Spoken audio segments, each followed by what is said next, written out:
Reboot the whole thing. Give me the link and let me see it.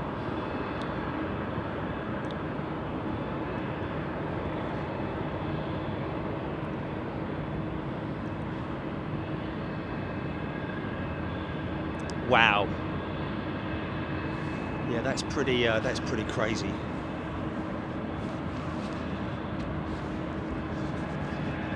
Make a note of it, mate. Make a note of it. Make a note of it, and make a report. We've got to lodge a report with our friends at TerraDeck. Good afternoon. If you're in Anchorage, 2:45 in the afternoon. It's getting on a bit. So, and a very warm welcome to anybody watching from wherever you are, whatever time zone you are. Oh dear, why is that white 747? Has he?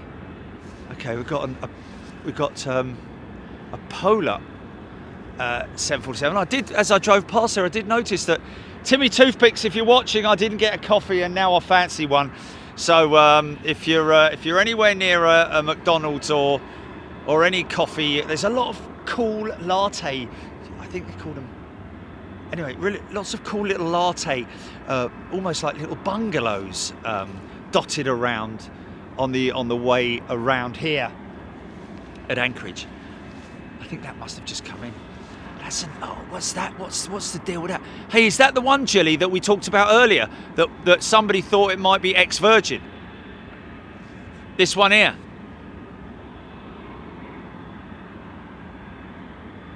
I don't know if you can read that. Can you read that?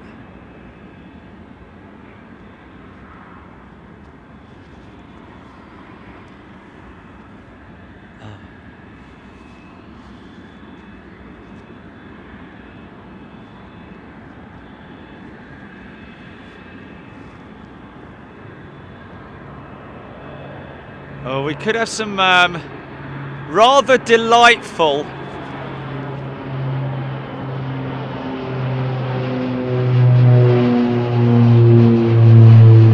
visuals here, folks, this afternoon as we gets dark about 8:30 here. I thought it was 7.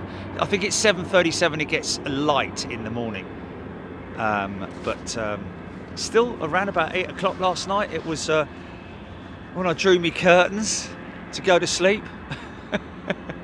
In bed at 8. Can you Adam and Eve it? Oh well, whatever. Okay. Oh blimey, Chicky Armitage, what a wonderful person you are. Gifting another 10 memberships. Thank you so much, Chicky. And please, folks, if you are gifted membership, say a big thank you to your giftee. Polar 747 on its way out.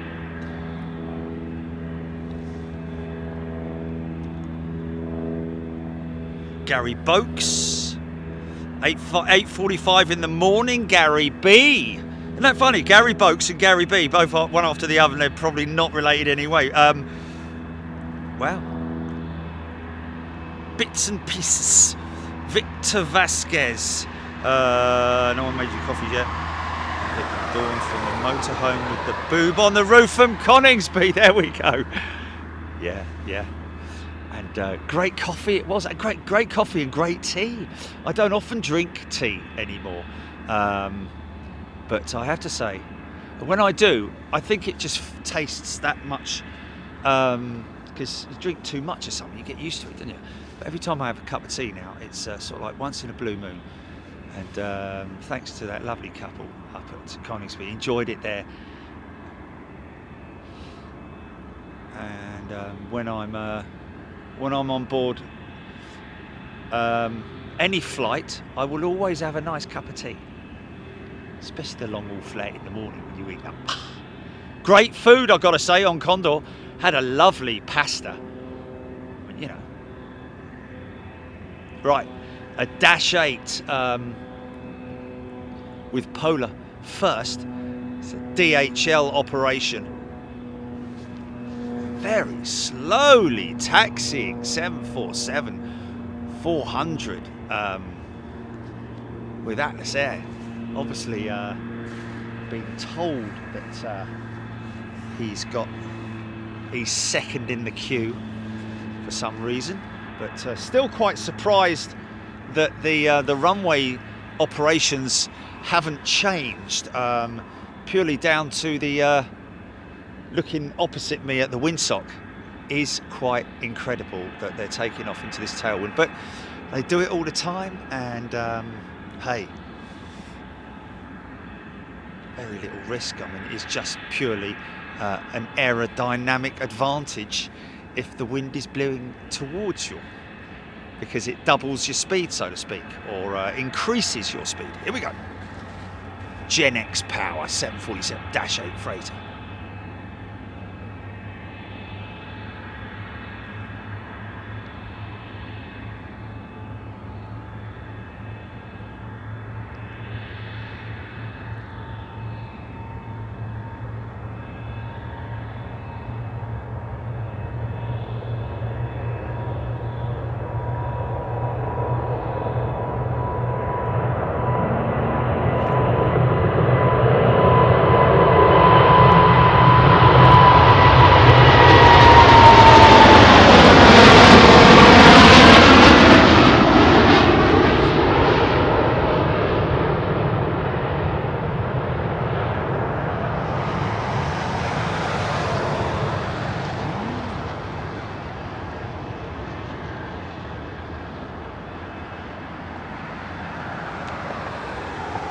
What a beautiful thing, man. And you know what is interesting? You know what you can hear is that almost freight train noise, as because the wheels, the tyres are full of 200 psi nitrogen. Those things are as rock hard as anything. So the noise that you hear, that rumble, is from the tyres. And then, of course, you've got the high-pitched whining noise that picks up as the aircraft comes closer. As it speeds up, they are the grooves in the runway, which have been built in to or ground into the runway surface in order to allow water to run off rather than pool. It looks like just at that very early part before the runway kicks up, you can see it there. Before it starts to angle upwards, that's probably where they've got quite a lot of that to minimise any pooling or potential aquaplaning. But from that point there, you hear the whining, the high-pitched whining of the tyres on that concrete, and then of course the engine noise kicks in. That's when you get the fan blades hitting the speed of sound. You know, just whether it's a Gen X powered engine, I think, to be honest with you, the majority, well, of course, you've got the Pratt Whitneys, which are titanium bladed, the CF6, a titanium bladed main fan blade, that is. But on those Gen X, all carbon fan blades. Oh, what?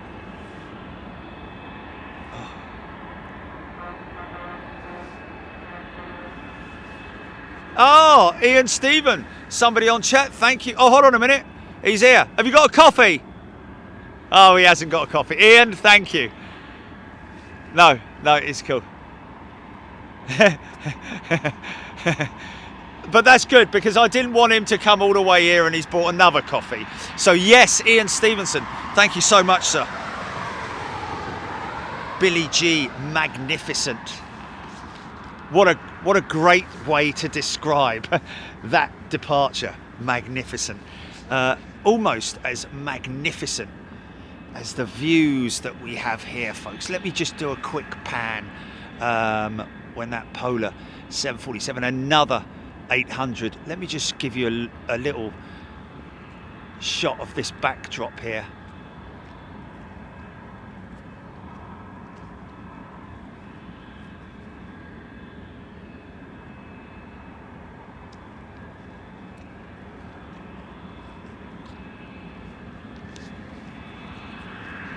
Peaks are shrouded at the moment, not fully, but just awesome, man. Oh no, have I? No, you should be able to just open it up and press the button. I've left my car running again, Julie. Left the car running. Sorry, folks. I'm just not used to these buttons that you press to get out the car. Just get out the car and leave the car running. Obviously, that's you know. But I'll be honest with you, it's a bit of a moaning mini, that car, mate. It's a bit of a moaning mini. Everything you do, bing, bing, bing, bing. What have I done? What have I done? Ding, ding. Okay, I'll press this button. Ding, ding. It's like flipping heck. And then if you don't turn it off in the right sequence, ding, ding, ding.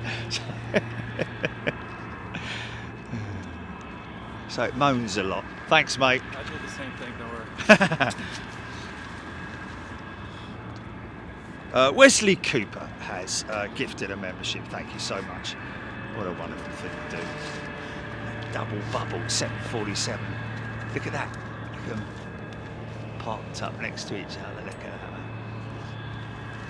I mean, okay, you do see that at Cologne, don't you?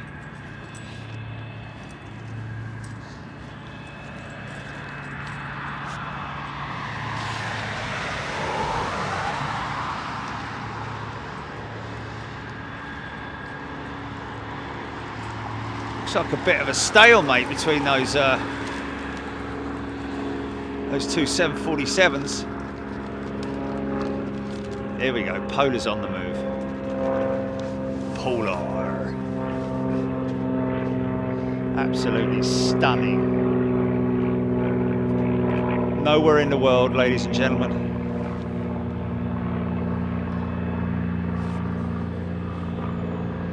Greg McMillan talking about the computer. Yes, indeed. When you input the weight of the aircraft, distance to travel, and all that kind of stuff, and length of the runway, and angle of the runway, etc., winds, and all that kind of thing, it will calculate and figure out exactly what the V1 point is on departure. Usually somewhere between, depending on the aircraft type and the weight of it, so on and so on. So usually around about 140, between 140 and 160 knots.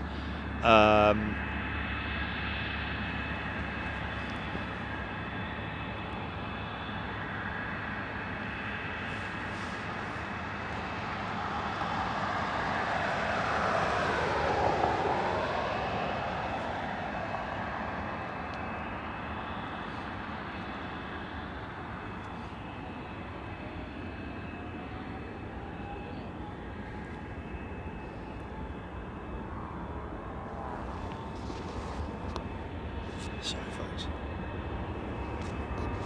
0 to 100 in 27 seconds. I think that's 2.7 seconds, isn't it? 200.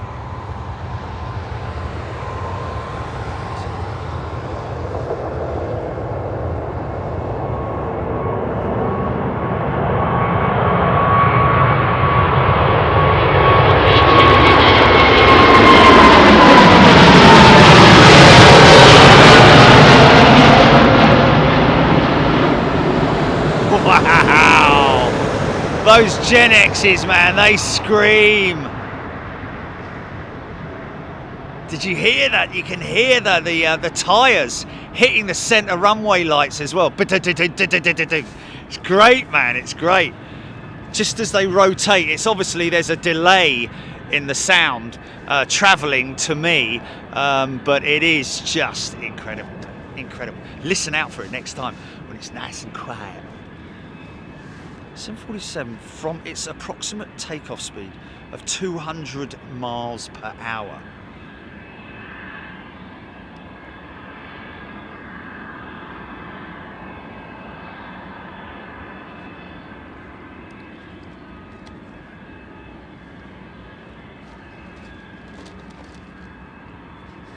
Let's change that to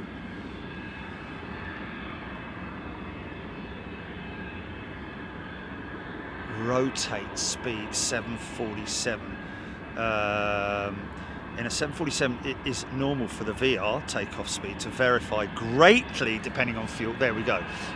So all sort of different parameters that are inputted into the FMC, the flight management computer, which will then determine and calculate exactly at what point is the V1 speed. Which is what the first officer will call to the non-flying pilot, the NFP, will call out to the skipper, call out his parameters. 60 knots.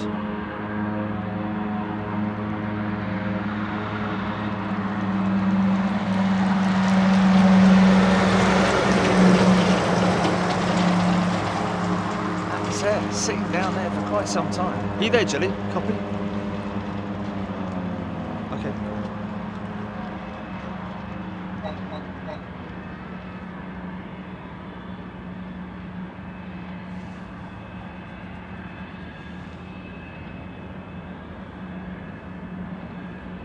I was told that rotation speed was generally somewhere between 130 knots for the class of the plane.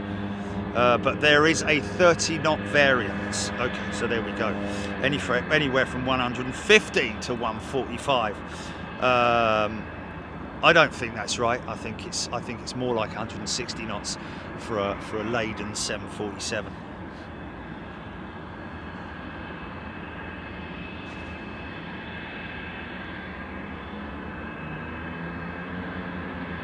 Steve Reed is a new member. Welcome, Steve.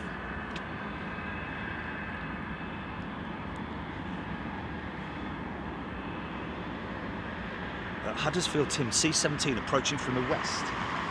Okay, Globemaster. Tell you what we do have is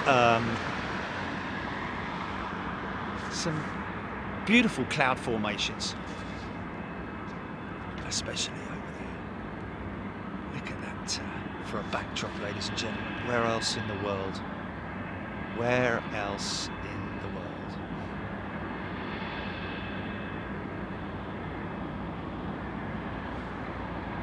Still holding station, that Atlas Air 747. Been parked up there for the best part of 10 minutes now, isn't it?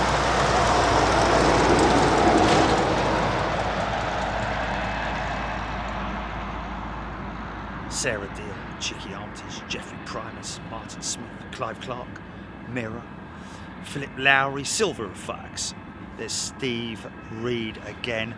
Steve, it's obviously purely down to the individual, but a lot of the time somebody joins up and it's great to read them out and all that sort of thing, and you never hear from them again. And a lot of those folks are just happy to sit there, watch the show, not get involved with the chat. But if you wanted to get involved in the chat, and please don't in any way feel, I don't think intimidated is the right word, because we have such a wonderful community and such a friendly, inviting community.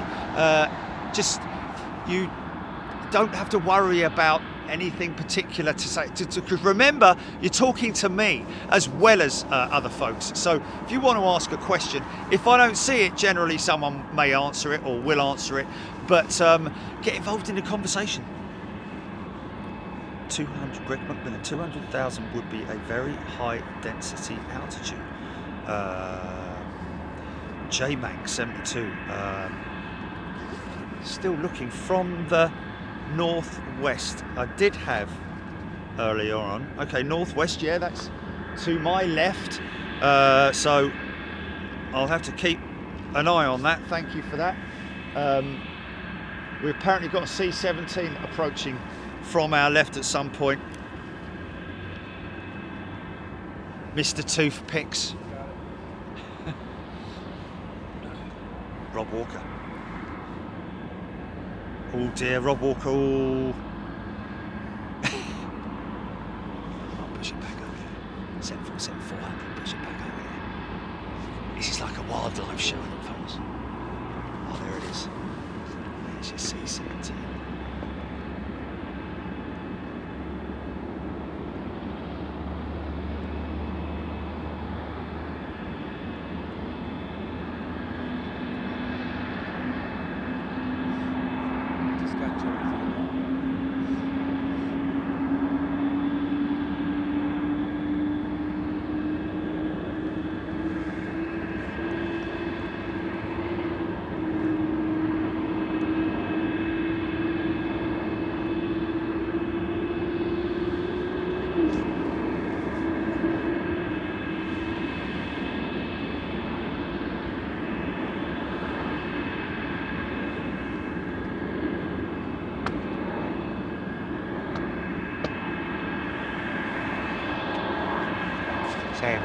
Ooh, ha ha ha! Here we go, folks. Now, okay, finally, Atlas Air is lined up. If you like your old school aeroplanes, folks, we're talking late 70s, 80s, 90s, that kind of thing. Well, the sort of when the jet age was proper retro.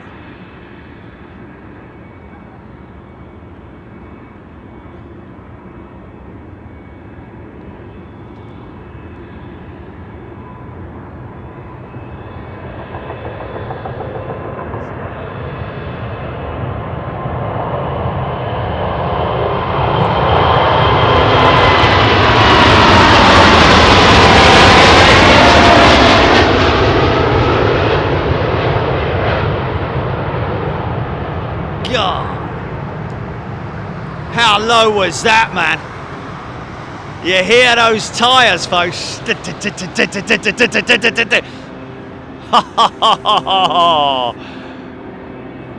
Just absolutely phenomenal. Oh my goodness me.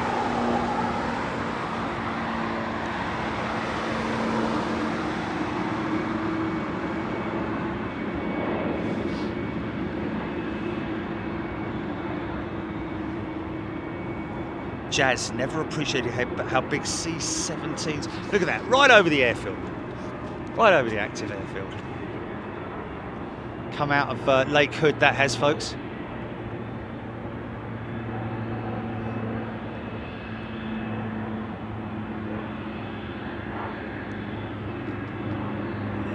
Yes.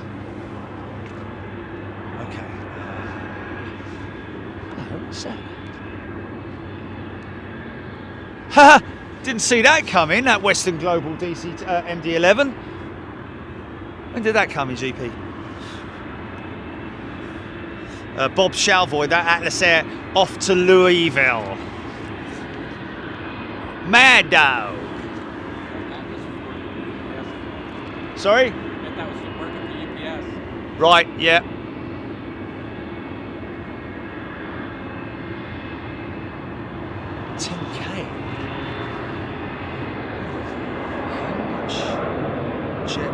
Does Anchorage pump a day? Wow. Yeah, well.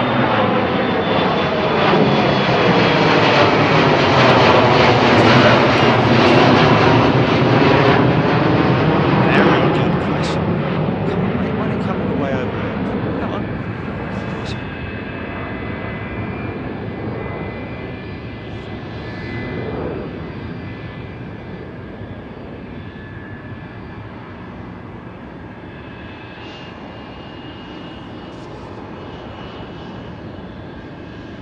Goes more in tons than gallons, doesn't it? In terms of weight of fuel, amount of fuel that's pumped here at Anchorage on a daily basis. You think of each well, 747's going to take what, 100 tons, maybe 90 tons of fuel. Depending on where it's going, long range that is. I don't know, maybe I'm wrong in that calculation, but I always remember when I was at Stansted.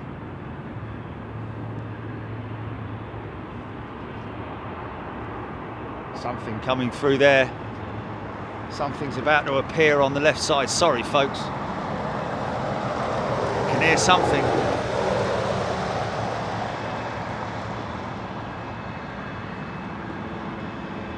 Maybe not. Hey, look at this. Cathay Pacific just touched down. We're going to catch that going out later. There's a 800 there, and then there's a 400 there coming out from the back of the bike sheds. Jazz, there we go for the incoming cafe. Martin Smith tuning in from Australia, g'day. Colin McCann, Jerry, I wish you could stay there for a week. Is there that much going on? It's my favourite location. Oh, I think we've fully established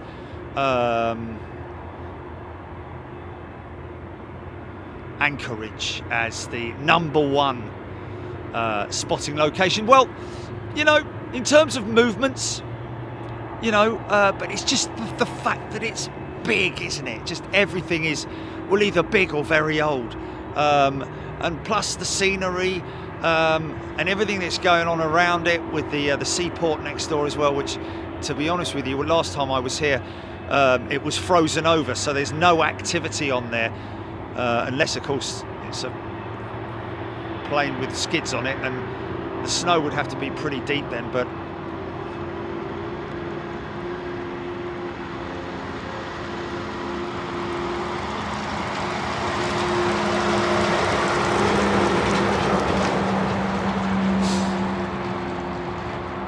we're running up that road, we're running up that hill. It's a good 10 degrees ramp, that, isn't it?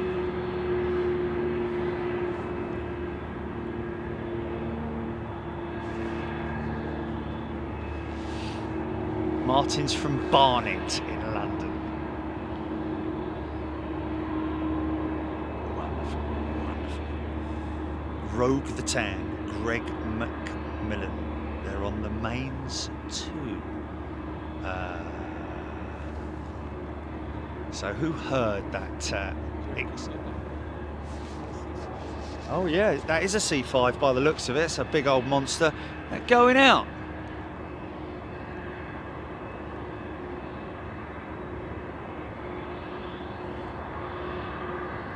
It's a Galaxy, all right.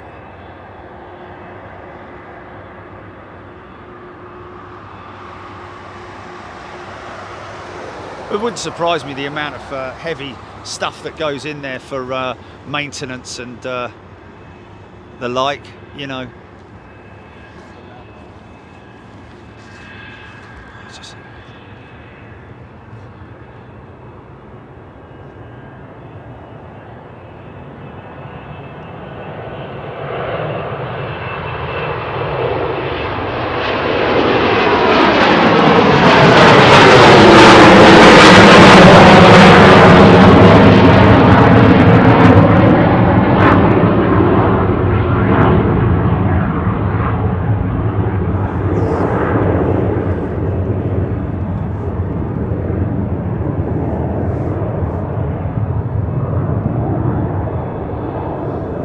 Yeah! Mando!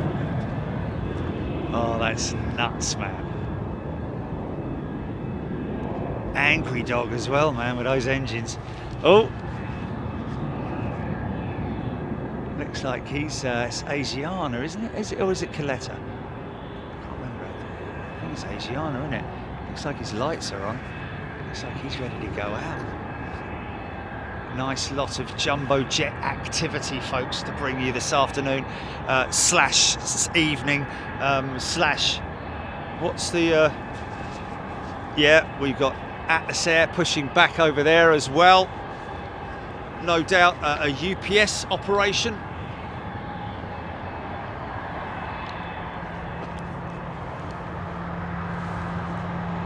Skyrocket Martin Smith. For a moment there, it kind of looked a little bit red, that underneath that jumbo jelly. Looks a little bit. Is that just me, or is that an optical illusion that it looks a little bit red, like he's got lipstick on?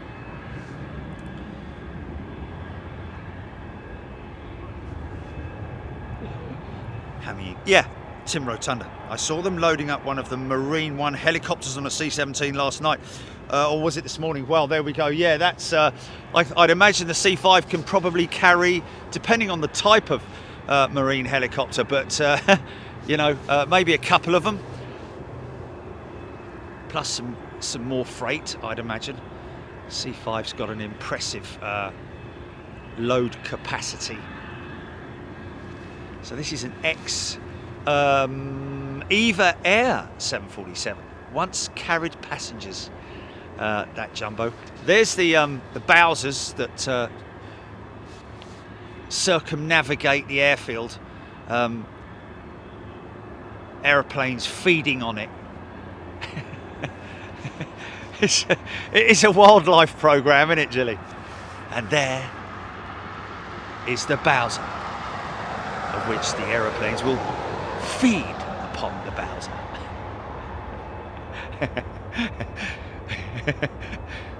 The Bowser just minding its own business, driving along. Here we go. Listen for the tyres, man.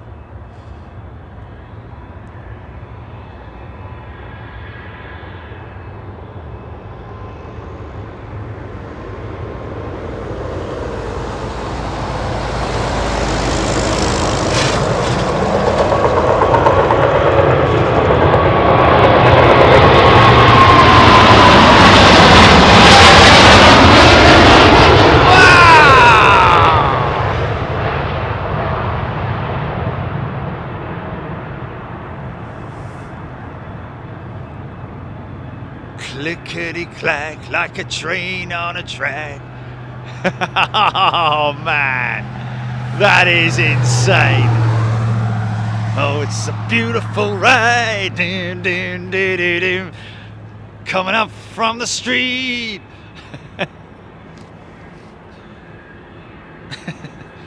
It's a beautiful noise. Dun, dun, dun, dun. Coming up from the street. Dun, dun. Like the clickety click of a train on a track. It is, isn't it? Unbelievable sound, man. No, the sound you're hearing is because the tyres are pumped up to 200 psi, folks, and there's a lot of them. And when they hit that centre centre runway lights, that's when you get the. This is such a good example of it.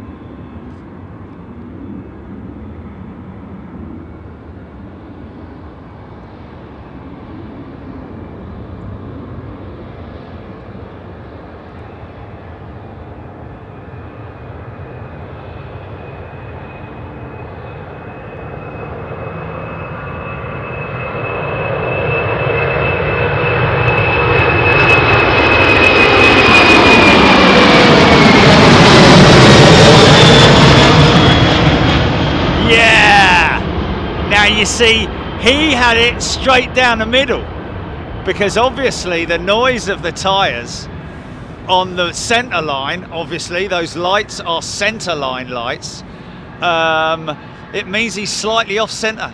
That can only be what that is. So that pilot had it straight down the pipe, whereas the other ones are slightly off centre, possibly on the rotate, because you will find. And I'm thinking that I'm right in saying this, especially for the bigger aircraft, but as that nose wheel comes up, the aircraft will tend, if there's the slightest crosswind element at all, it will tend to drift to the left or to the right, so potentially dragging the aircraft across the runway, which obviously brings it in contact with those centre line lights. I think that's a good description, did you?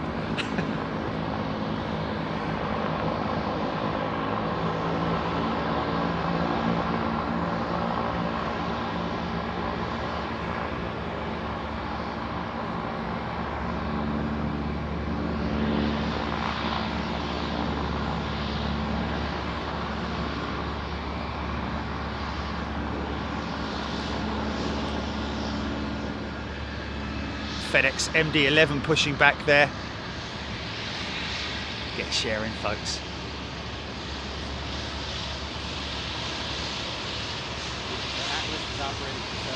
Oh, is it? Yeah. Kind of makes sense as it's coming out from there, doesn't it? Oh, I said UPS, I think. Yeah, it is FedEx. Thank you, sir. Oh no, sorry, my apologies. Thought it must have been because the tail was there and I saw something moving there just at that point, but this is, we've seen a few MD-11s. Start up. on the 777. Here we go.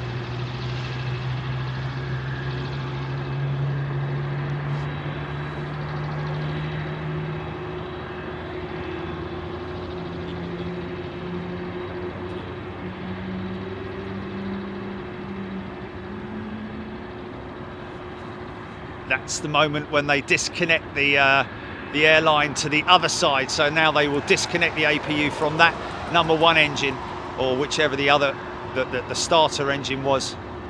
Normally the one to the left or to the right, depending on which way they're. Okay, going to cut to this. Depending on which way they're pushing the aircraft back.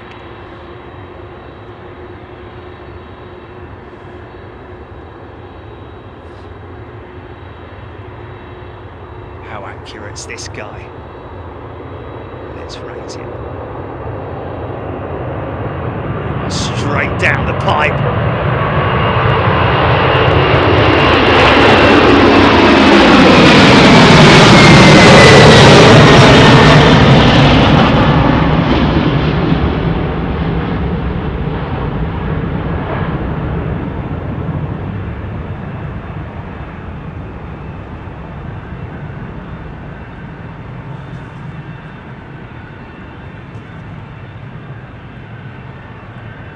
Wow,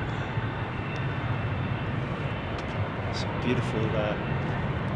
Oh mate, you could have come out. Oh no, can't. No, it's already down there anyway. It's already down there, crossing the active.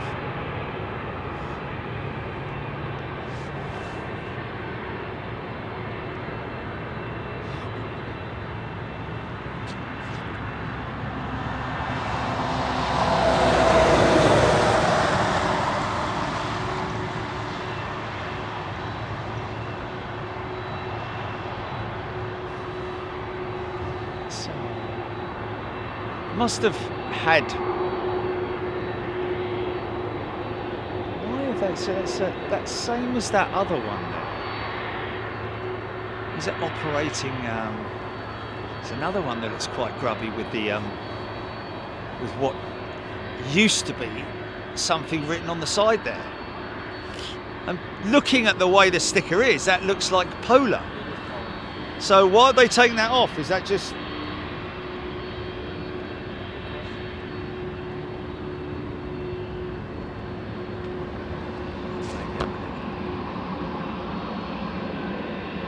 That shot, man, look at that seaplane.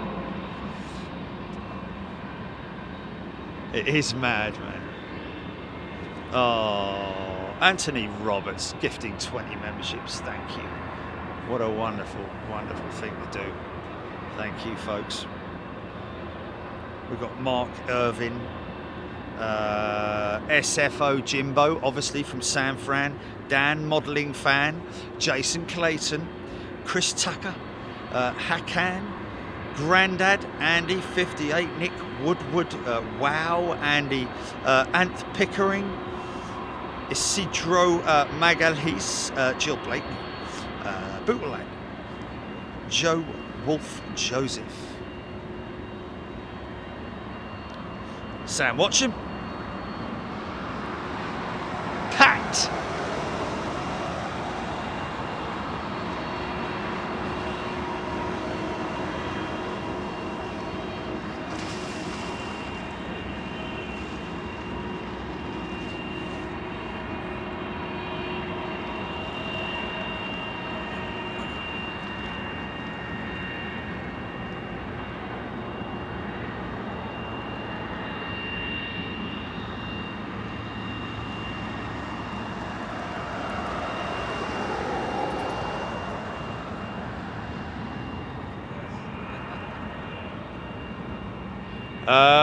Korean 747 on the move. And the coffee's arrived. Hey! The coffee has arrived. Isn't it great, man? What's this guy's name again? Jelly? Sorry? Ian Stevens. Nice to meet you, man. Yeah, Thank you very much indeed. Ian. Good to see you again. Oh, yeah. What's this? A fancy one? Latte. KBC. Is that from one of those little lattes sort It's of a like? local coffee shop. Yeah, I like that. I like that. Yeah, Oh, look, good put, stuff. he put a little thing over the top there. Isn't that fantastic? Thanks, mate. I appreciate it. Yeah, watch the rock face, and just keep an eye on behind you every now and then. Cheers, mate. Thanks a lot. Absolutely appreciate it.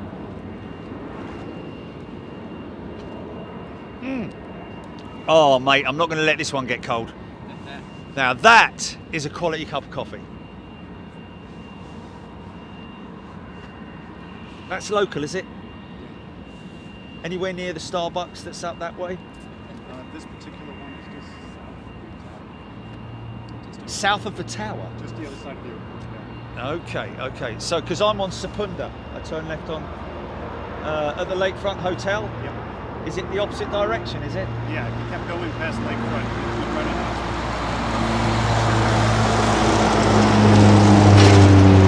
Not letting it get cold. I'm not letting it get cold. Jenny, can you put a reminder on your phone every 20 seconds for Jerry take a sip of your coffee? No, I'm only joking. It's because honestly, yeah. Well, okay. Hold on a minute. I haven't finished this one yet.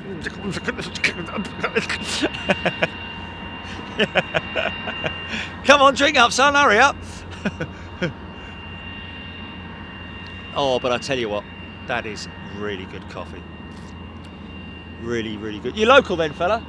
me. Yeah, I fly for UPS. No. I met you last time you were here. Oh, I'm sorry, man. I do apologise, man. I'm absolutely terrible. When did you last fly? Last week. Okay, How long not are you here flying for? in the next couple of days, no? Friday morning. Oh, Gilly's flying out Friday morning. What's your time? 10 a.m. Absolutely fantastic. We're going to get it, mate. Ian Stevenson, make a note of it. Will that be on the 8 or the 400? Most likely an 8. And I'll speak to a couple of other pilots, as you probably heard me say it number of times, but it takes so much runway. Yeah, well, we derate the thrust. Yeah, So to preserve the engines as well, isn't it? But just the FMC kind of figures all that out as well, doesn't it? So, but they said that sometimes they're like a little bit wincy because it comes up so. I mean, it's a lot of runway, mate. 400's going out here, mate. I mean, and sometimes it's just the end there. So, and also noticed here just in the last few shots was it must be when they're slightly off centre line when you get the da da da da da da da da da. It's the center line lines.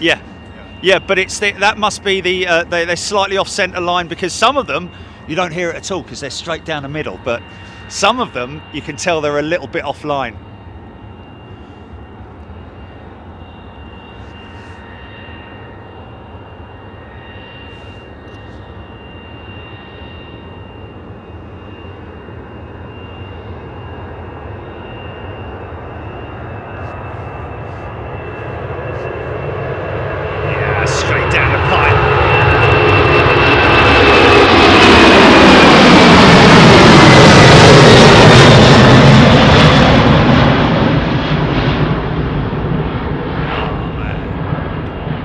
It's just beautiful.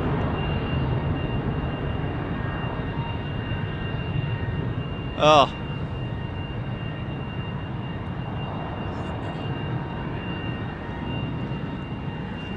So are you one of those pilots who loves to fly?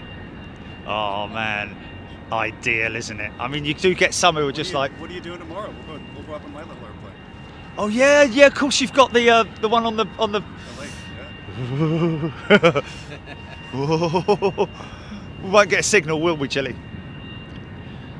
He's inviting me up in his plane, because some of the departures, man, you're not one of those ones that sort of like goes around the corner, around the turn like that. Depends what the wind's doing. Yeah, I guess so. Yeah, that's why there's so many different angles that they go from. You're a boat until you're an airplane. Yeah, of course. You're a vehicle on the road until you're an aeroplane on this one. Here we go.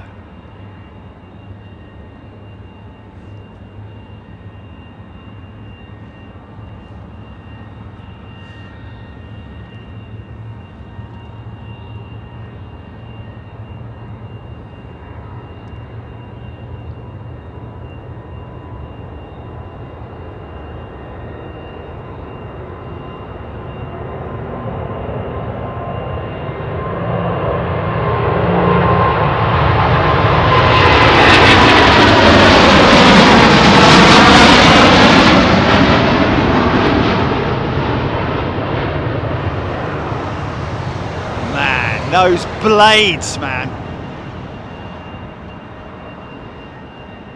That's insane, man. That's the second 800 that we've seen go out that's was growling, man.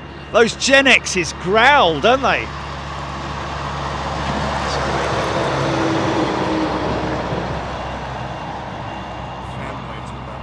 Yeah, crazy, crazy. Beautiful. I mean, almost, you know, you can put one in your front room, you know.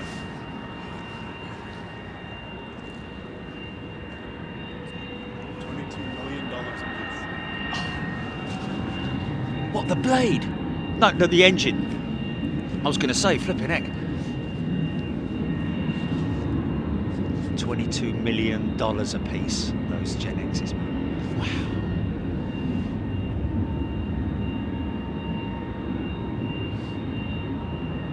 Basically 100 million on the engines alone. Wow.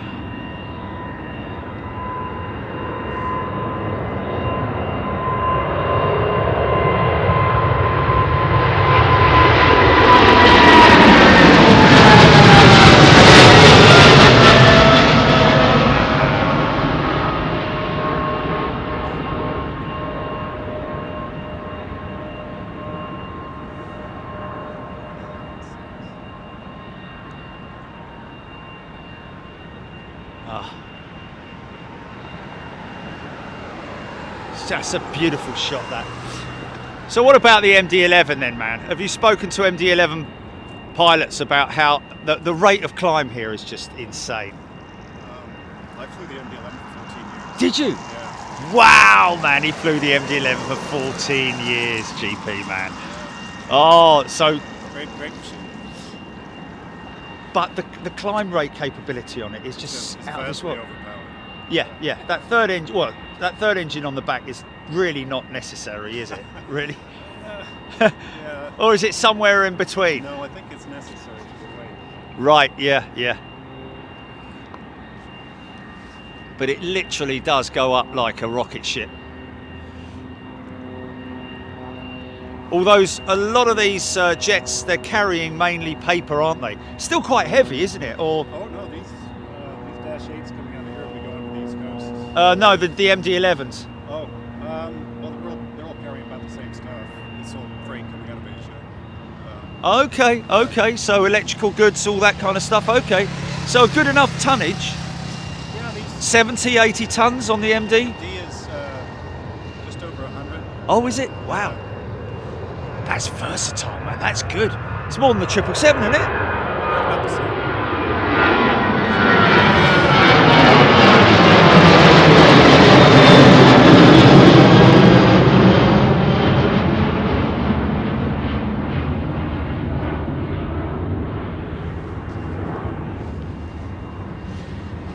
This is Timmy Toothpicks, by the way, Nice to meet you. who you've probably seen on the stream, I'd imagine. Yes. So we're going to get you Friday morning then, man. That's the Gilly, Friday morning. We'll have to get your details, where you're flying to and all that kind of stuff. You've got my card, haven't you? Did I give you mine? Okay. I'll make sure I give you that. Look at that gaggle of 747s down there, man. I'll send it to your contact stuff. Yeah, I'll give you.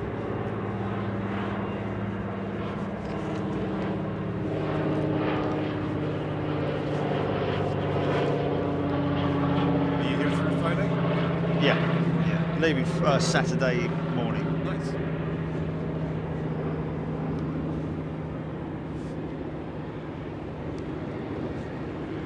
You'd be happy to know one of those is on my flight bag. Are you serious? Yeah. What, the old one? The old type? The sticker. Is it? Yeah. Oh, okay. Well, there's a couple more then. Cheers. Oh, that's fantastic. It's on your flight bag. I love it. Oh, what a good man.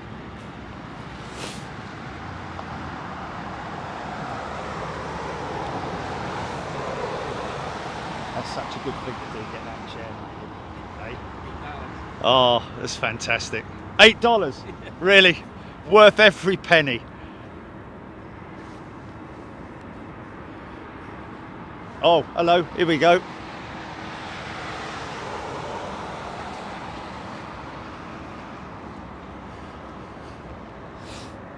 So what's your, given the preference, what would it be between the 400 and the 800? Is it a tough one to call, or? That's a tough one to call. The 400 is a better flying machine.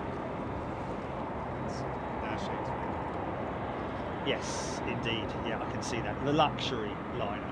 Whereas that's sort of like fly by the seat of your pants, but it gets there quicker. 30-year-old design as well. So Yeah. it's some of them are getting long in the tooth. Yeah, yeah. They land completely differently. So 400 is just much better balanced. Right, interesting. Nicely pointed out there by Ian. A much more balanced aeroplane.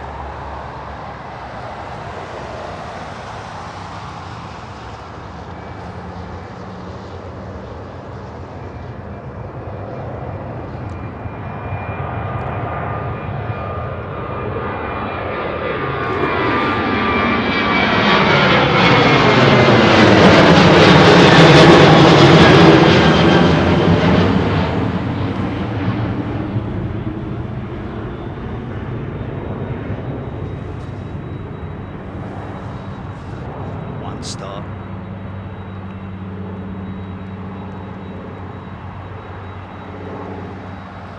Funny old spinner on that number 2.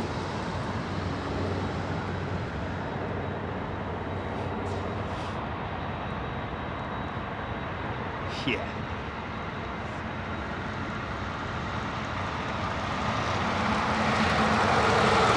Is it a long one you got on Friday?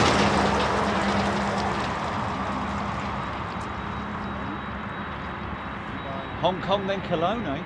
Down to Dubai, Shenzhen, back to 6 Wow. days.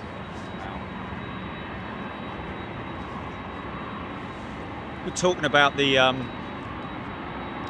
these jumbos in terms of the mileage. Well, to be honest with you, all of these freighters, the kind of mileage that they do, it is just insane. One of our jets is ours was number 2 on I think we've caught that before, haven't we? I think we might have caught that. Number 2 off the production line. They used it in flight testing.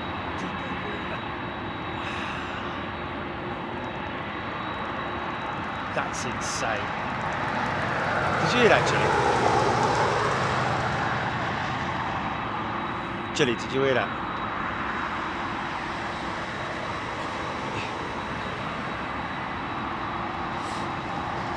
One of UPS's 747s was second off the production line. That's insane.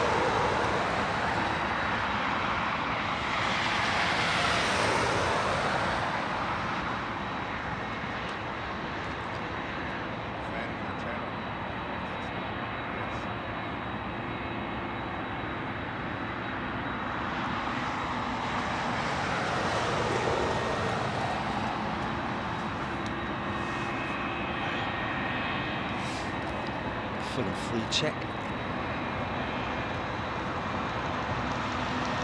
Crazy. That would be around about 1970.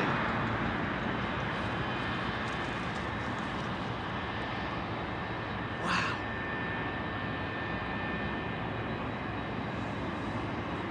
So that would have been around about 1970, wouldn't it? No, that's Or is that? 400. Oh, the 400. Oh, I apologise. Right, okay. Flipping it, I was going to say. Blimey, that's an old flipping bird, isn't it? Still got the old JT8Ds on it. Yeah. Or whatever the variant was, of course. 1970. Caught me right on that. First 400. Okay. 747 dash 400.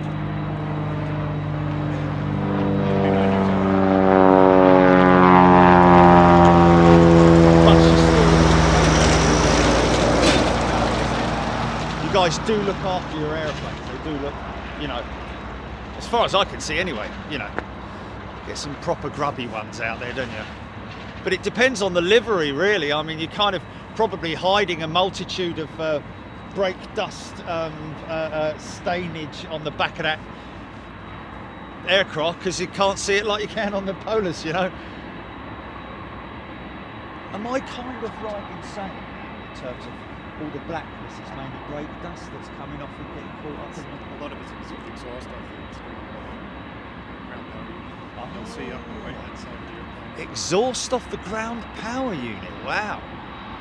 Because I was noticing on the horizontal, there was, you could see the flow line. Yeah. What's that, GP? Sorry.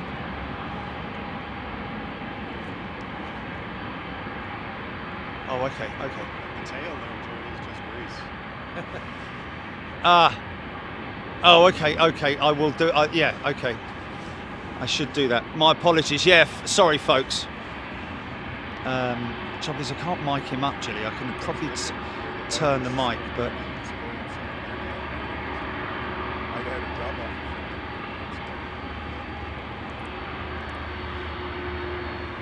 Mark Bradford. What engine types does he prefer? Okay, is there much difference in them flying? Okay, so that's obviously a question. Oh, Hercules, stand by. Okay.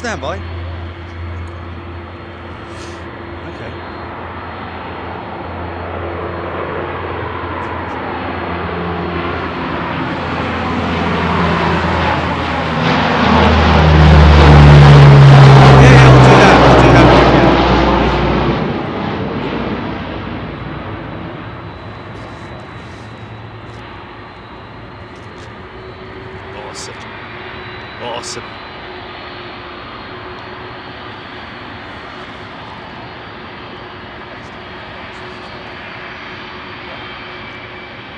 Jason Matton.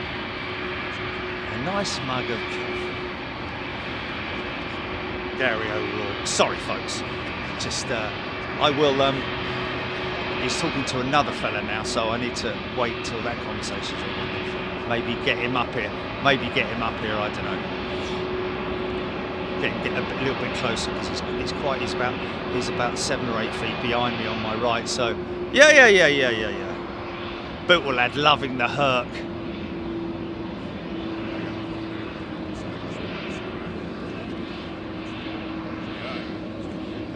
Sailor Mike looks like an H model. Sandy Humby. Herc looks tiny compared to all the Queens. And the crazy thing is that if you go and stand right next to a Herc, it's bleeding massive. That's the crazy thing. A320, 319 next to a 747 looks small, but when you go and stand up right next to it, yeah, got Cathay Pacific 3 wide down the end there now. Got quite a busy pad down there. I think that's Coletta on the end there, possibly.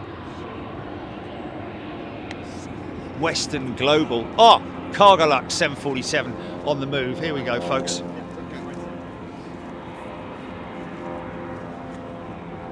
Oh no.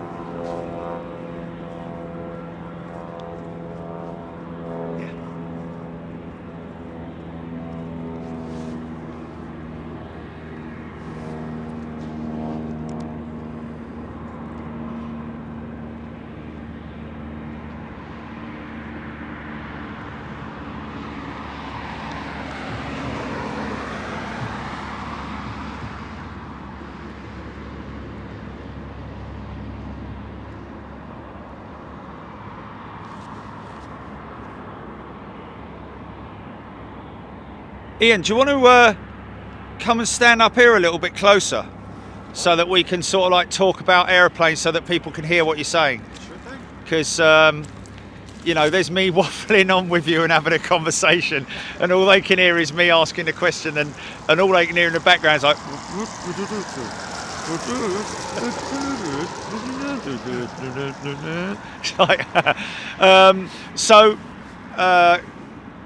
repeating myself. Really, just be aware that when this goes round, you need to sort of like, yeah, but be careful, man. Be careful.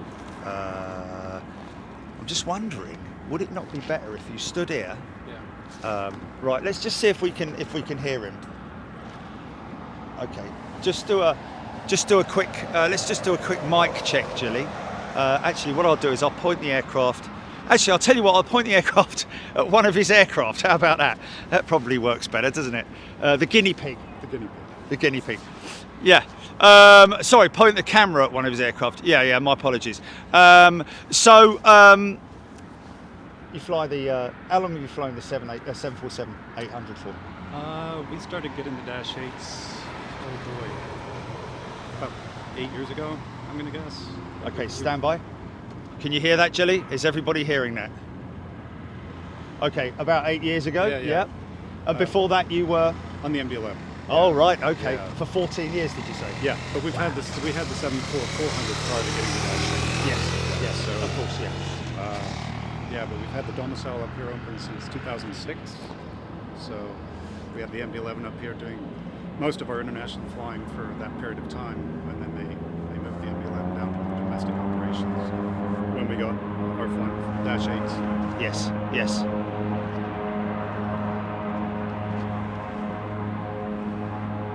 Yeah, it is still pretty quiet. Yeah, it's still pretty quiet. You've got to have more of a booming voice! Sorry, I'm only kidding, man. Sing! Sorry, man, sorry. We'll get this. Well, we can keep talking because obviously we've got a guy doing an engine run up now, which is kind of going to be, here we go. And the next thing we'll have is a big dirt truck go past us. And all that. A little bit of everything here. A little bit of everything, yeah. Unfortunately, it is a little bit unfortunate the roads are being, there's a taxiway or something, or one of the ramps being dug up at the moment, isn't there? Some work Well, going there's on only 2 seasons in Alaska. There's winter and construction season. there. Yeah. Yeah, so they're getting it done as soon as possible. Because I guess, because of the coldness, it cracks, doesn't it? It must. Yeah, it's just a lot more difficult to do construction in the wintertime. Yeah, absolutely. Yeah. So anyway, getting back to the 747, did you fly the 400? Yeah, we fly them. We don't interchange. Oh, okay. It's a common yes. type rating. Yes. Yeah. Okay. So one day it could be a 747-400, next day it could be a Dash 8. And what is your feelings in terms of the comparison between the 400 and the Dash 8? Well, obviously the engines, and then there's just a significant weight difference. You know, the all-up weight of a Dash 8 is upwards of almost 1 million pounds. 987,000 pounds. So compared to 875,000 pounds on a 400. Yeah. So the amount of climb rate, the amount of runway they use, but the Dash 8 is just an incredibly well-engineered machine. They actually borrowed quite a lot of technology from the 787 They program, do, didn't yes, they? Which yeah. is why it's called the Dash 8, I think. Is it? Or is that the? I'm not sure why they came up with the designator, but Because they got the same engines. They've used. I think maybe even the wingtip technology is very somewhat streamlined, similar, isn't yeah, it? somewhat I mean, it's the similar. rate wingtip, but a modified version of it. I But think it was originally designed to have the displays in the cockpit to be the same, but to maintain a common type rating for the pilots, they have to keep the airplanes within 10% of each other. oh, really? So- Okay. So you can't have like a modern layout like the Dreamliner. No. Uh, They could. yeah, they didn't could, but because yeah. of money. Yeah. But don't you think that's quite nice to just have that sort of like same feel about the aircraft when you get on it? Or Oh yeah. It's It's familiarity, isn't it? Yeah. no, you'd have a hard time, other than a few changes, you'd have a hard time telling one from the other if you sat in one together. Right. Yeah. One of the ex-Virgin pilot, 747 pilots told me that it's the most incredible aircraft on the climb. It can just climb and get up there very, very quickly compared to some other aircraft. The Dash 8 doesn't do too hot because of its weight, but once it gets up to altitude, it just goes. Right. Yeah, Right. it's an amazing piece of kit. It really is. Yeah. And when, you being, I asked you, you're a pilot, you love aviation, you love flying. When you bank like that, when you do that big lovely turnout, do you sort of like think to yourself, mate, yeah, Get paid to have fun. Because you know what it looks like, especially when you look at it on here, Yeah. man, to see that all that stuff happening, just incredible, man.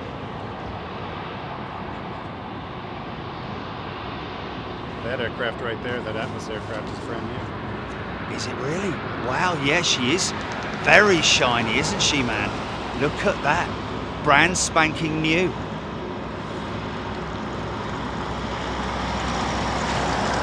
think really it's the freighter program that's kept going over the last. Couple of years at Yeah, least. yeah, for sure, man. Yeah.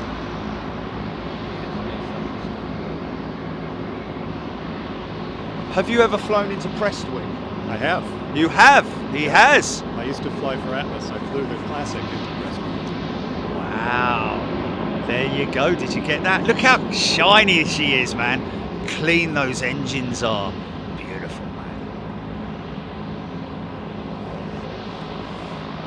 Just beautiful. This Atlas is getting the last 4 off the production. Wow. Yep. Wow.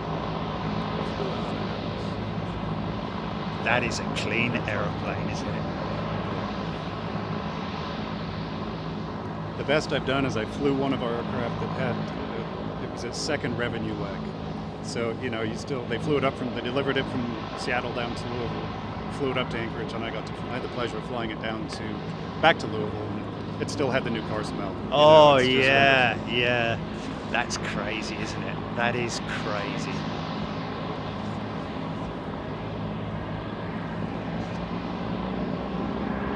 I think on average our aircraft stay in the air for somewhere between 20 and 22 hours a day. Are you serious? Yeah. Wow, did you hear that, Julie? Did the audience hear that? Their aircraft stay in the air on between 22 and 23 hours a day? No, somewhere between 20, usually on the lower end, 20 hours a day. About 20 hours of the day these aircraft with UPS are in the air. That is just incredible, man. Or at least that's the plan. Yeah, they are machines. Is that beside it?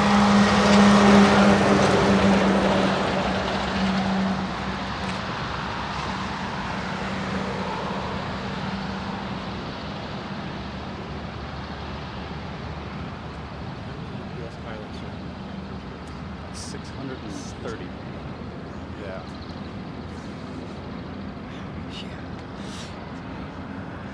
Here we go, cargo lux, folks.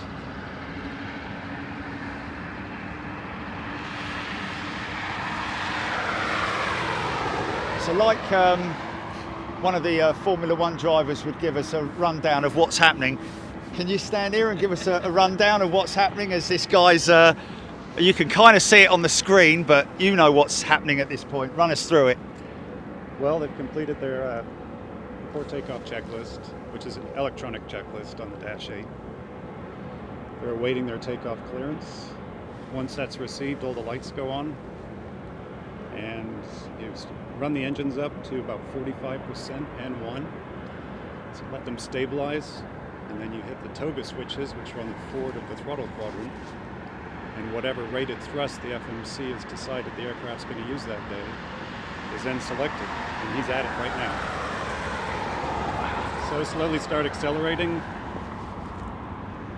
80 knots is a check that we do, a cross-check, to make sure that the instruments are working properly and the engines are working properly.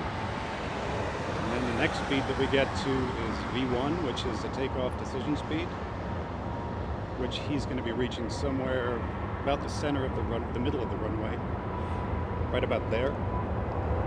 And then we take our hands off the thrust levers and rotate. Pitch up to about 12 degrees nose up. Positive range, nose up.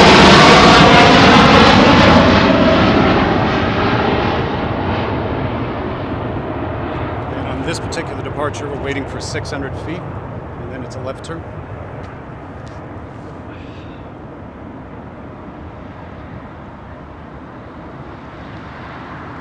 Poetry in motion. Isn't it beautiful? Wow, thank you for that. That was fantastic, man. I think that's possibly the first ever global live commentary of a departure by a pilot. That's why I got it right. Oh, that was just fantastic, man. It's a shame you didn't do it one of your planes, though, isn't it? Well, I'll have to repeat it on. We'll have to repeat it here. And this is the this is another. Is that an 8? That's an 8 going out, isn't it? Yeah. Oh man, that is just fantastic, though. Thank you so much. Yeah, we will have to do it again, won't we? On the UPS. Yeah, that's our flight to Ontario. That one that's coming out, is it? Yeah.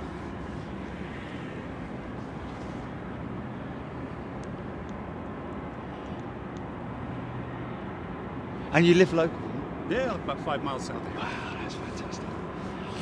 Oh, man. Lucky fella. Oh.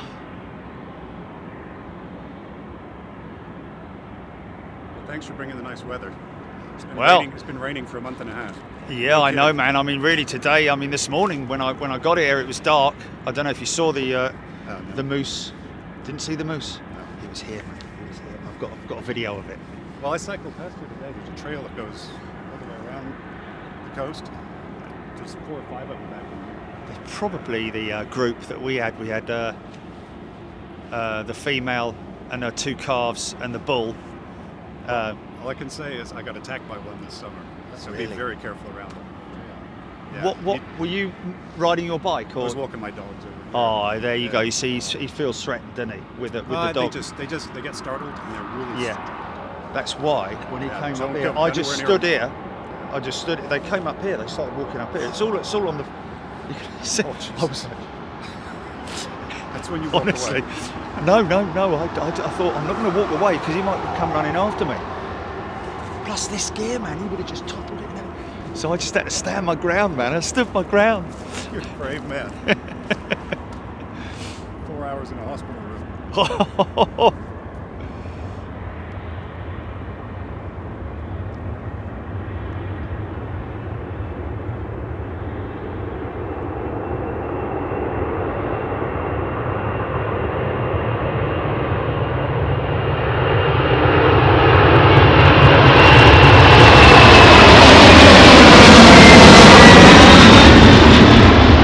Yeah.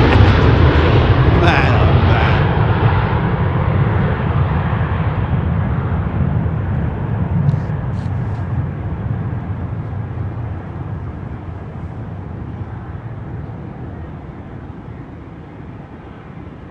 Oh, that's beautiful.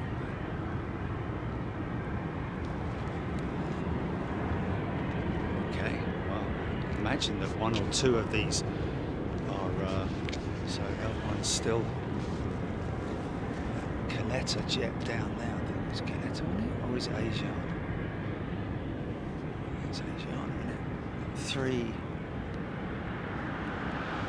nice China Airlines 747. 400 just touched down. Parmick, Greg McMillan.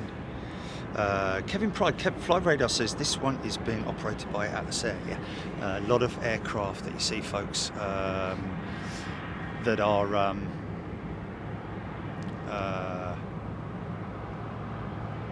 unmarked, so to speak. A lot of the times they are operated by either. Some of them are. I mean, we've just seen an Atlas Air jet going out, which was operated by FedEx. So, I think it was FedEx. Yeah. So. I guess they mix and match, and when it's quite interesting yesterday that there was an announcement that FedEx were going to be cutting back on aircraft due to the slowdown in demand for global freight. But when we talk about that, it's basically the now not so necessary demand for PPE shipments and things like that. So I think that's what it's down to. The general freight market will still stay stable and strong, and I think you'll still continue to see stuff like this going on, but maybe, who knows, a slowdown with FedEx. I've got a 777 lit up over there. He's going to come up on radar. Who's got him? Greg McMillan, that one. It's ex-Polar now, and it's there to tail cut. Okay. Thank you, Greg McMillan, Sandy Help, TCC. Yeah, TCC. There's dual usage.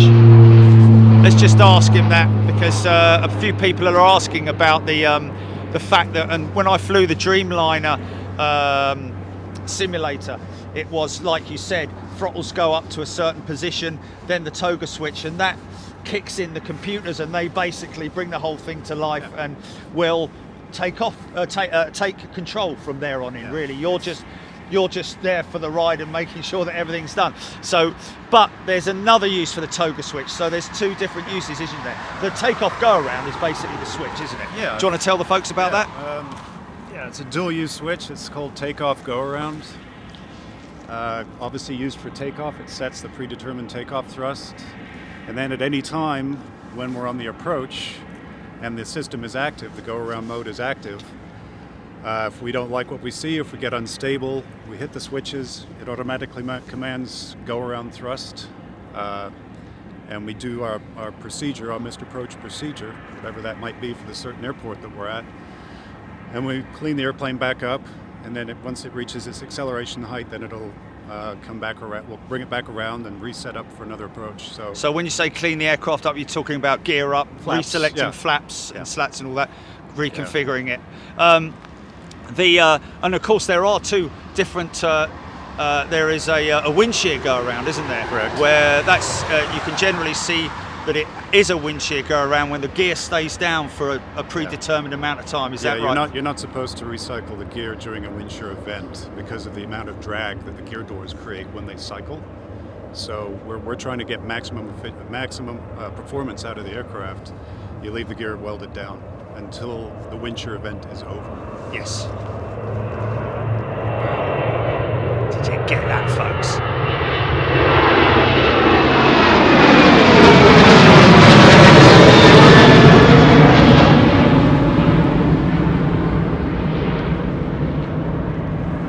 Nice.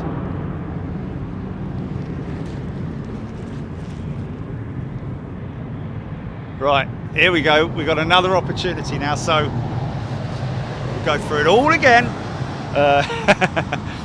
Did we get the commentary? Could we hear the commentary clearly, Gilly, on the last time? Because obviously he's at.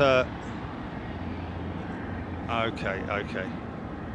So you know what I'm going to do? I'm going to bring the mic around this side so that it's, mind you, kind of. It's 6 of one, half a dozen of the other. Because when I turn the camera around, it's going to be pointing that way. So it kind of. But we'll work it. We'll work it. Do you want to come here and do a sound check? Okay. I don't know. Okay. How much wood could a woodchuck cut if a woodchuck could cut wood? There you go. Did you get that, folks? Okay. You can start calling it now. All right, his pre-takeoff checks have been completed. Oh, actually, it's probably better to wait for this one to go, folks. Otherwise, they'll do it like this. Here we go, folks.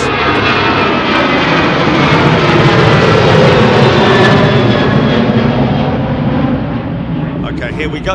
Lining up on the runway, standing by for our takeoff clearance. His landing lights are still off, so he hasn't received his takeoff clearance yet.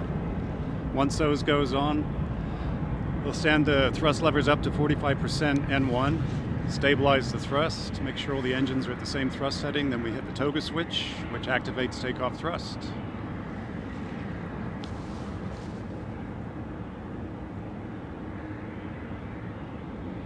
So we're waiting for the wing lights to come on. Does that indicate that he's... That's a technique that we use to, as you know, just to once we've received our takeoff clearance, we put the landing lights on.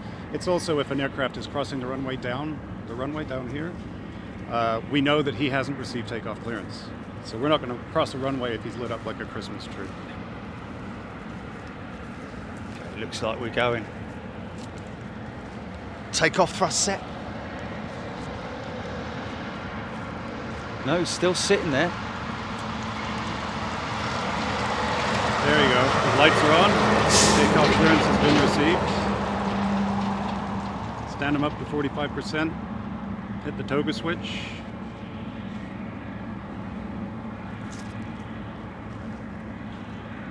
This airplane's probably going to be weighing in roughly about 800,000 pounds.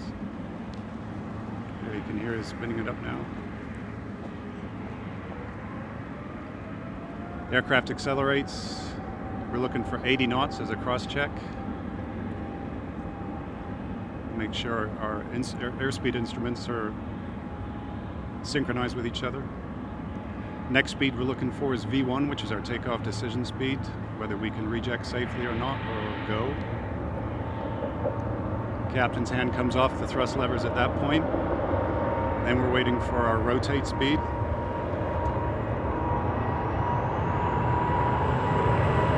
Aircraft's rotated to 12 degrees nose up.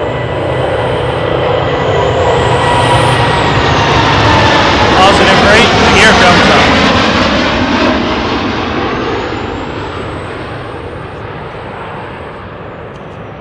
Climbing away at V2, and then V2 plus 10. Waiting for 600 feet on this particular departure, and then it's a left turn to a heading of 300, or actually 299. Wow. That is just fantastic.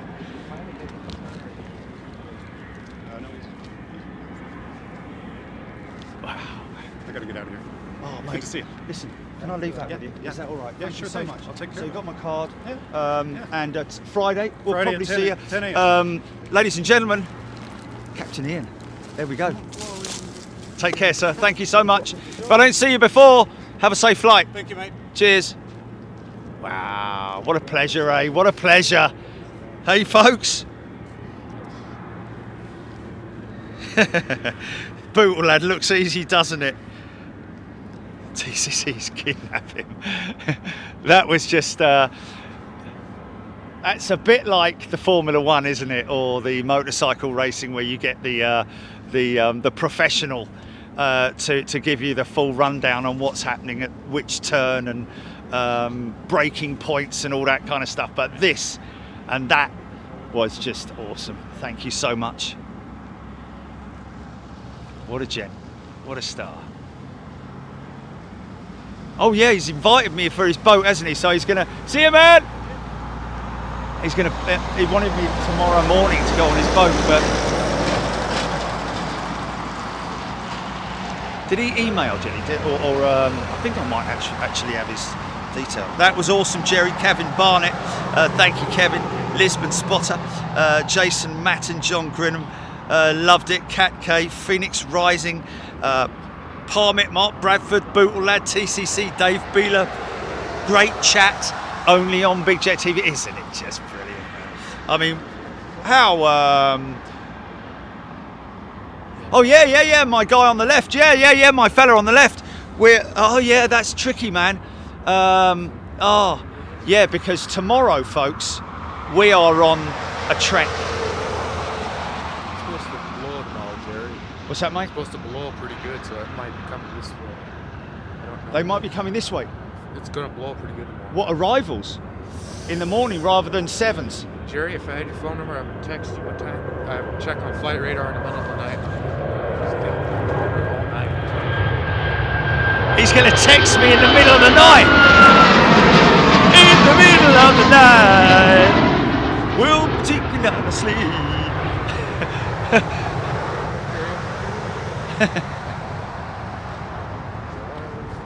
Sorry, man. What was the name again? I do apologise. Evan. Evitt. E-V-A-N. No, Evan. Evan. Yeah. Evan. E-V-A-N. Yeah. Evan. Okay, there you go, Jilly.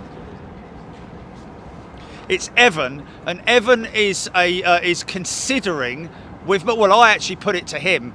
I can hear you, Jilly. I can hear you. We just got a massive delay of about 20 seconds or something like that. So when I say something, about 10 minutes, 10 seconds later, you're like, okay, yeah, okay, go on in. Okay, go on in.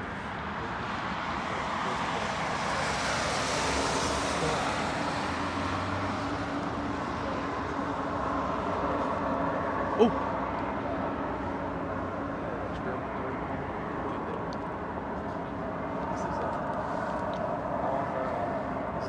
Yeah, folks. Tomorrow morning, but we don't know. Evan's saying that it could be blowing a hoolie tomorrow.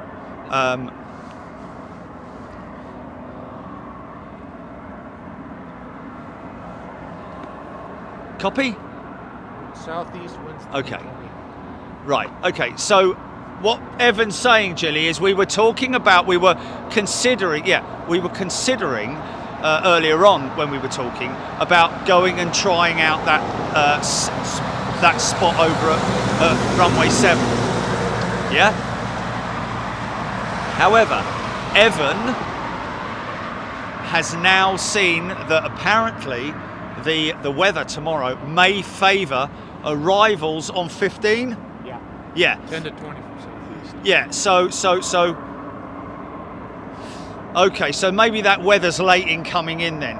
When you say, is it wind and rain or just wind? Probably Please say both. just wind. Oh. This is chance with it. We'll see. If they're doing that, man, I'm going to get battered, aren't I, with it? Yeah, Oh. you will. Well, I don't know. We'll see. We're out of our typhoon storm right now. I'm surprised, aren't you surprised that with the wind direction that they're not going out of this runway? Yeah. Because yesterday, as soon as it switched, they switched. That's what I was thinking. It's got to switch at some point. We're gonna have a switch.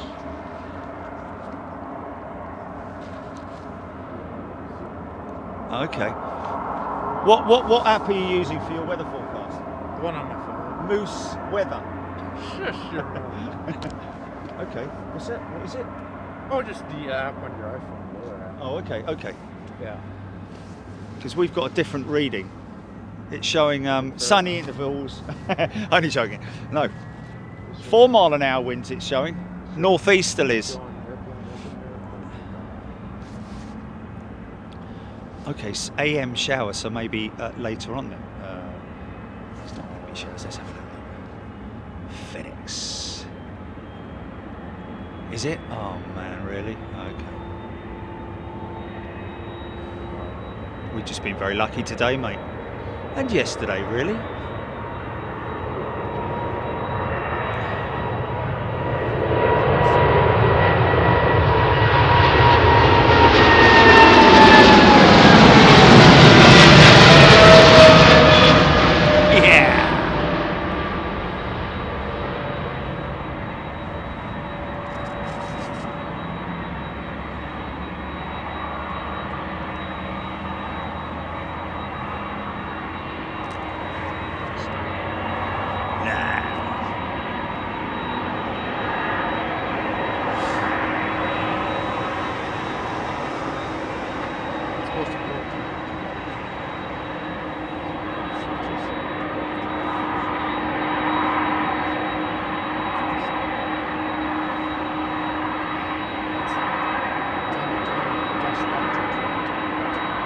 Sandy Humby.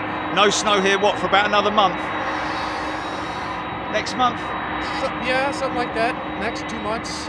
We haven't had our first freeze yet, but that's coming any day. We've had it early Is it? year. We've had it early. We've had yellow leaves in June, July. I've seen yellow leaves where I was at. Okay, does that signify that it's going to be an early cold snap? Probably, yeah. Oh, the trees are very intelligent, aren't they? Getting ready for it. Yeah. They know it. Absolutely. They know it. Palm, RGM.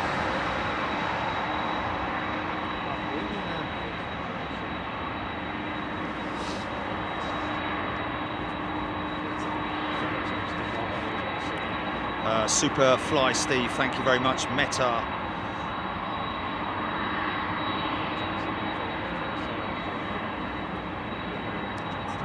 And Jill Blakeney as well. Yeah, talking about Timmy, who's still here. He said he's staying till the end. Nice one, Timmy. Evan. Ted Stevens. What's that, mate? That's Ted Stevens. That's what killed Ted Stevens. Really? Senator. That's what this airport's named after. Yeah, no, I know. But whereabouts whereabouts is that? Is that a long way from here, or? Yeah, it's about over here. It's about Yeah. Dillingham. We're on that. There's kind of a lot of things like that happen in Otter. America, don't they? People crashing into mountains and stuff like that. It was really And foggy. foggy? Oh, was foggy it? now. Oh, okay. Uncle Ted wanted to go. He said everybody we're gonna go, and they went. Was the how many people now? 9. Oh, really? Yeah. 5 survived, and the other one. Yeah.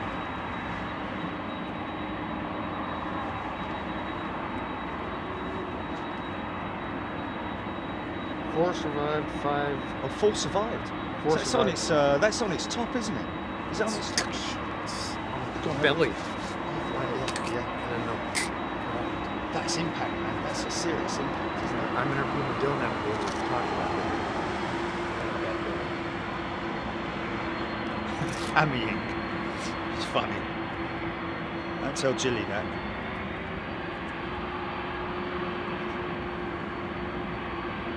Manpad 1, good day to you.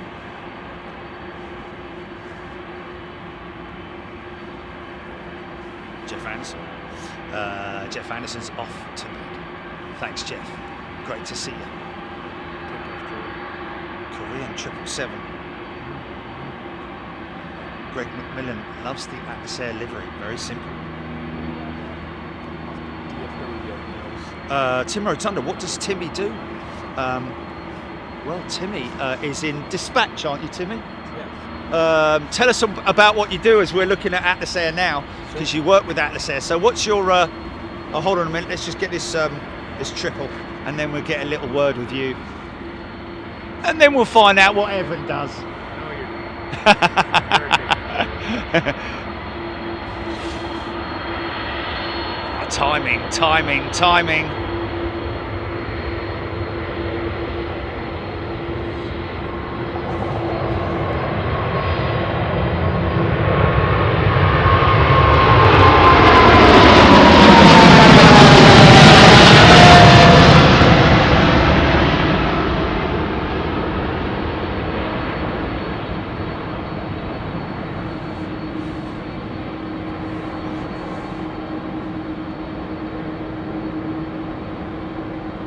So Timmy, you've been around a long time with Big Jet TV. Yes, I have. It's a very familiar name with everybody, isn't it? Really. But tell us what you do with Atlas Air. So I'm what's called an aircraft dispatcher, which is different in America than it is in the UK. Actually, the UK dispatchers on the ground, marshalling aircraft and so forth. I actually work in a command center doing flight plans for the operation of the plane. So I've got 3 screens in front of me. I'm doing all the weight balance, all the fuel calculations, accounting for weather, setting the route, and then communicating on the point of contact for the pilots when they're in the air. So everything routes through me. If there's a maintenance issue, they call me. If there's an emergency in the air, they call me. Wow, that's a pretty intense job, isn't it? It is. It's unique in that because I share operational control with the pilot, I get jump seat privileges on any airplane. I actually don't work for Atlas. Oh, okay. I work for a regional in Indianapolis, but I can just list for jump seat, and that's what I did yesterday. And it's as simple as just showing up at the DHL hub in Cincinnati and walking out to the bus, taking me to the aircraft, and getting on the plane. So wow, that is fantastic. Because you've got pre-clearance and all that anyway. I'm in the system. There's a national system. So you're in Cincinnati, eh? Well, I'm actually in Indianapolis, so I travel down. Okay. To the hotel. Did you see our little piece that we did, obviously? Yes. Yeah, of course. A great operation there, man. But I'll Very give you credit here, Jerry, and I've told this to Jilly. This is not my primary source of income. I'm actually an insurance broker. But really, after the pandemic, Big Jet kind of compelled me to explore opportunities in the aviation world, and I stumbled across this. Jeff Anderson was also an aircraft dispatcher, and he used to talk about it all the time. So I looked into it, and I've been doing it about 18 months, and the added benefit of flying in the cockpit certainly motivates you. Wow. To show up for work. Yeah. So you've left the No, I'm still doing that. You're still doing the insurance stuff, yeah? Oh man, that's just fantastic. But that's you must be a figures guy, because that's quite a figure-y type of logistical it helps to numbers know and all that. Yes, it does help to know numbers, but most of it's done with programs, computer programs. Honestly, a computer could figure it all out, but the FAA says that there has to be a human being behind all of that. So that's where I come into play. Yeah, and a good job too, I say. I think that's a good thing. It's good for the younger folks to start out, because you have 3:30 a.m. shifts. I can't say I like those shifts. Yeah. But yeah, it's very exciting. Very exciting, especially when I get to take the added benefit of riding in the front seat. Yeah, I learned a tremendous amount today from those 747 pilots. Oh, really? Oh yeah, amazing. These guys are very open to teaching. Really? Oh, it's good stuff. All the questions that we wonder on, watching the stream, I was able to ask. Really. Kind of like what Ian was doing just now in terms of what's going on right now. I mean, they've literally done all their pre-flight checks, maybe a little bit of a check of the full and free movements and all that kind of stuff. But now they're just having a general chit-chat, I'm guessing, aren't they? Yeah, well, those pilots are Atlas pilots. They fly everywhere. Yeah, They're talking about delivering missiles into Poland, the Ukrainians. Wow. Crazy stuff. Wow. Yeah. They fly everywhere.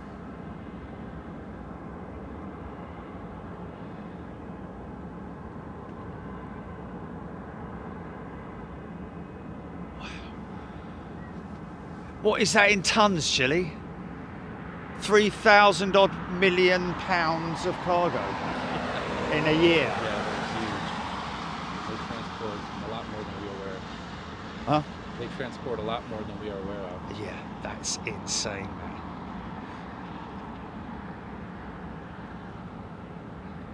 No, it's not. No.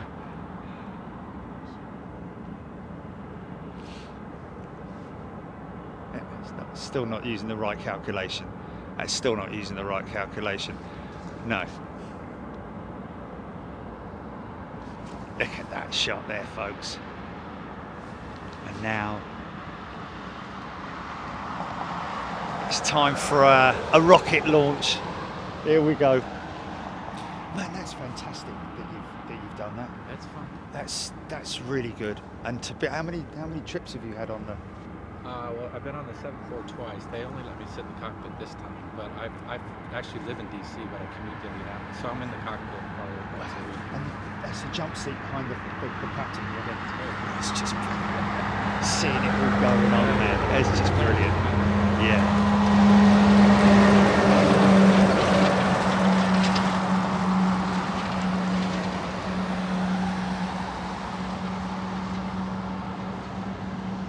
Is there banter and stuff like that going on? All the time. Yeah, Non-stop. yeah, I bet there is, man. I bet there is. I mean, some of the ATC stuff that you hear as well. I guess there's it's almost a slang sort of thing that goes on with the American pilots, you know, rather than the jolly old British. Here we go, folks. Main engine start. Ian, thank you so much for coming by. It was an absolute pleasure to meet you. Timmy Toothpick's right with me now. Dispatcher. A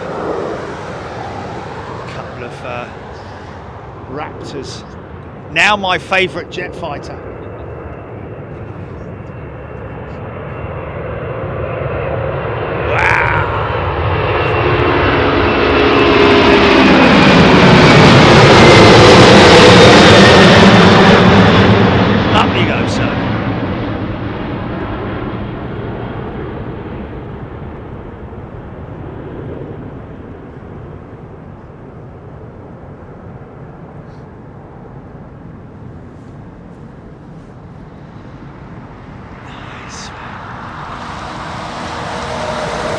Waiting for 600 feet and then making the turn is what Ian said. So, yeah.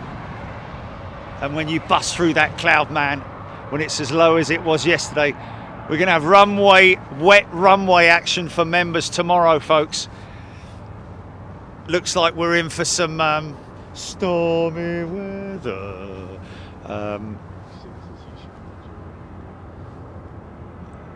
On what Coletta? Oh, blimey, look!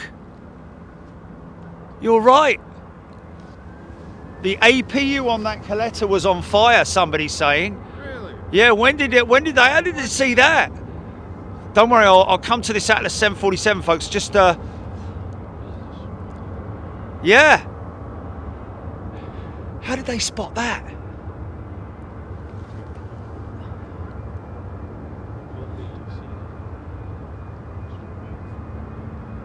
Oh, I missed it. Did I catch it? Unknowingly.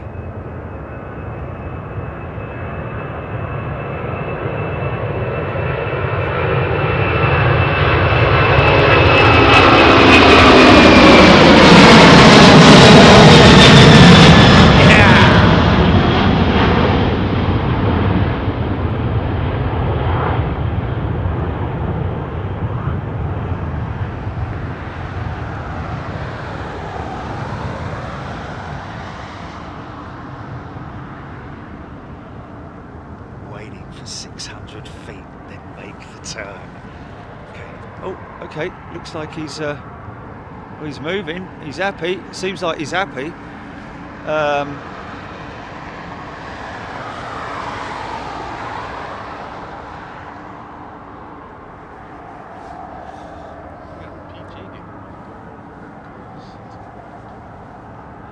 So hold on a minute. Let me get this right. Got Another FedEx MD-11 pushing back.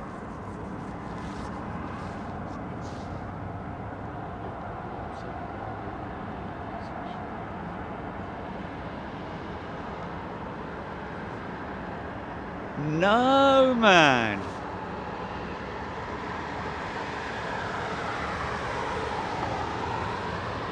Wow.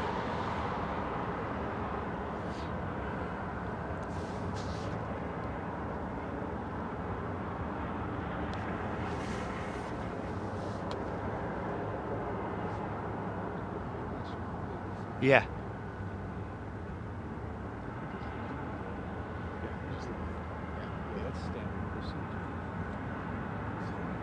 And he's just come in, yeah? Sorry for my, he's just come in, so he... Wow, they were on the ball, those, the fire guys and girls, weren't they? I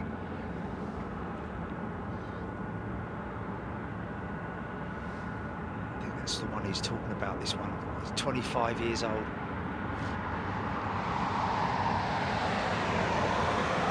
Yeah, he's going to go to his normal stand.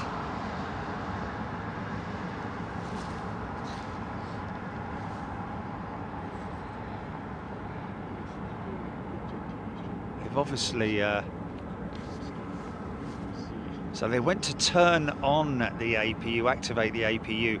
Do they activate the APU as they're coming in?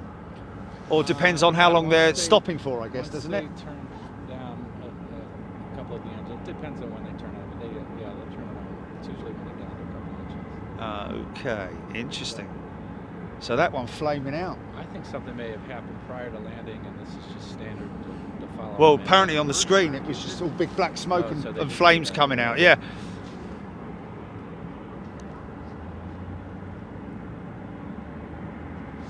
Oh, the flames came out before the smoke, apparently. Probably just a bit of backfire and oil on the... Yeah.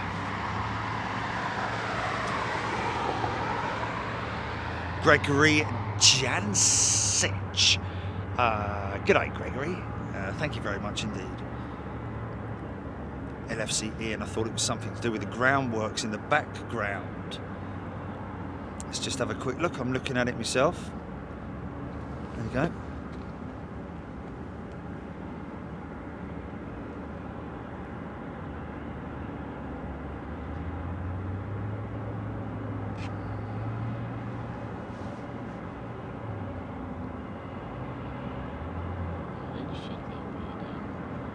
I didn't see it. I didn't see anything. I didn't see it, GP. I didn't see it. I didn't see it. I didn't see anything. Something. Somebody definitely. I mean, people are saying. I think. Well, no, it is it taxiing in, but it must have happened. Maybe it happened after the big giant wheel aeroplane. Jill Perry just watched it back. It's clearly visible. Bootlad, the APU motor may have burnt out. Yeah, every possibility. But the fact that it was a shoot, it was shot of flames and then white smoke. Sometimes when you have a bit of fuel that's left in the combustor, it might sort of like backfire. It's like you get on a Spitfire, right? Or, you know, old Merlin engine in the back of it. It's got a Sonic Rating V12 bolted in the back there.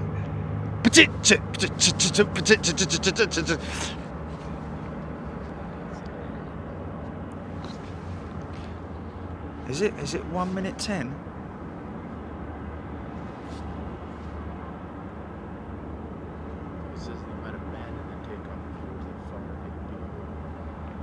I can't fast forward it because, well, I can fast forward it, but that's him firing it up.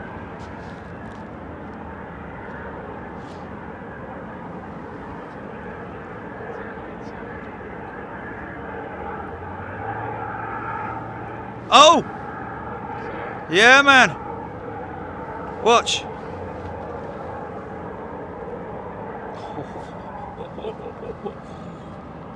Yeah, that's a pretty good flame out, man. Hold on.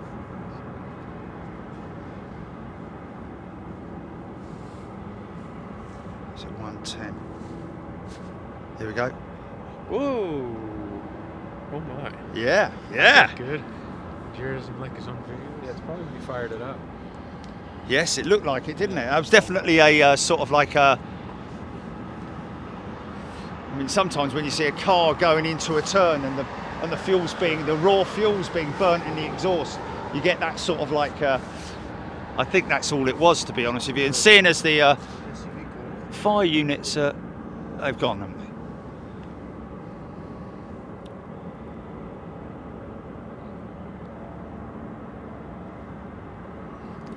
Hey, have they got the...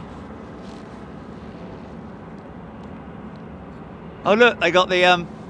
what do they call those steps? The fella who jumped out the back, didn't they? They call him... Oh, on the Mad Dog? Yeah, Oh, the guy that... the guy that jumped out Yeah, the yeah, 727. yeah. Was it a 727? Yes, I believe it was. But they call it that. The fella's on the... who's the fella? What's the name of the fella, Jilly? DB Cooper. The Oh, Cooper yeah. steps or whatever, yeah. Really does it. Yeah, Jilly knows everything, yeah.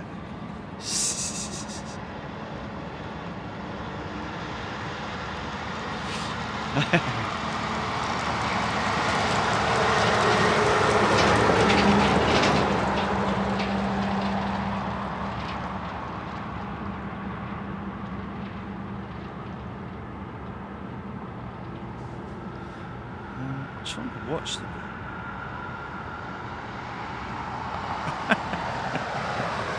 Stop it. You guys. Hey, look, you talk about skill and brilliance with me, man. It's like, it's Chilly, really. I think the skill and the brilliance is with Chilly. I'm the sort of like, you know, well, no, I do help with things. You know, man, yeah, no, I mean, I'm an ideas man, mainly. And when I put those ideas to Chilly, that's when we make things happen, man.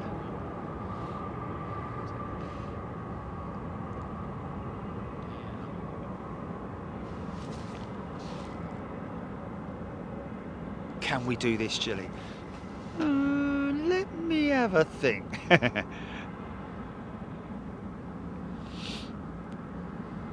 No, I'm just saying as an example. Miles High saying DB Cooper mystery was solved this year. Okay, well, I never heard that. Wow, look at that big elevator lift there from that MD-11. They're big old elevators, aren't they?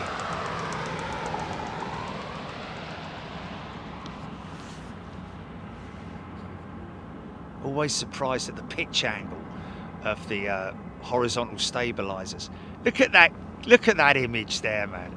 I mean, just look at all those jumbo tails, mate. Is that just fantastic, man? And we still have Western Global parked up over there. I don't think that, I think that maybe that Air China jumbo might have gone tech.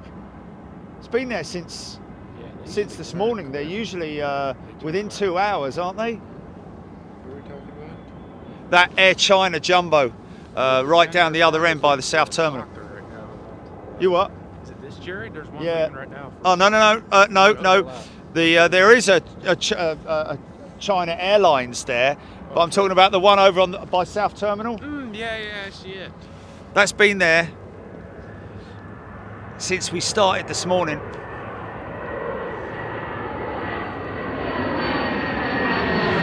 And 10 o'clock on Friday, folks. I think just for, and let me obviously run this past you members once again, but listen, can we, I think we should run Ian's departure on Friday for Freeview, don't you think, folks? I think it would be fair to do it so that his family can tune in as well. That would be brilliant. Parmit, the word is symbiotic. I'll have some of that.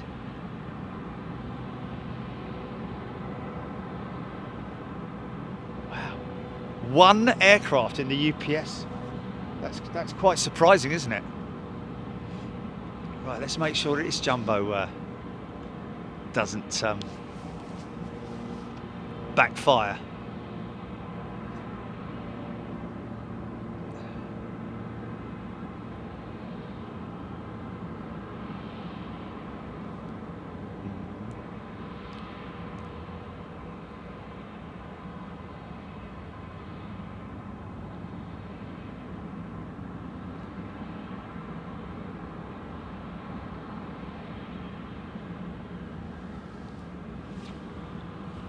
Yes, somebody's saying highlight reel. Somebody's saying palm it, highlight reel. Yeah, I mean, pick the bones out of everything that we. I mean, literally, all you're doing is taking out the bits when the planes aren't taking off. But you've got lots of stuff like this going on, which you kind of miss out. You put little tiny snippets in, but it's all about keeping it going. Bang, bang, bang. And that is a very straightforward procedure of editing, which is literally cut and splice, isn't it? As the old films used to be. Right, another rocket launch.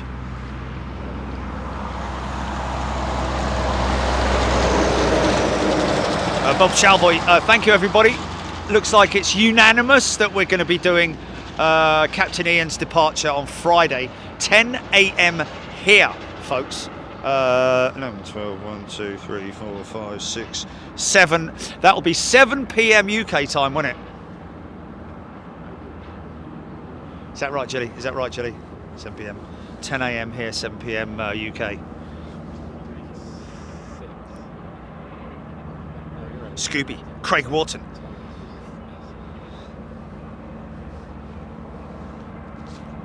Yeah.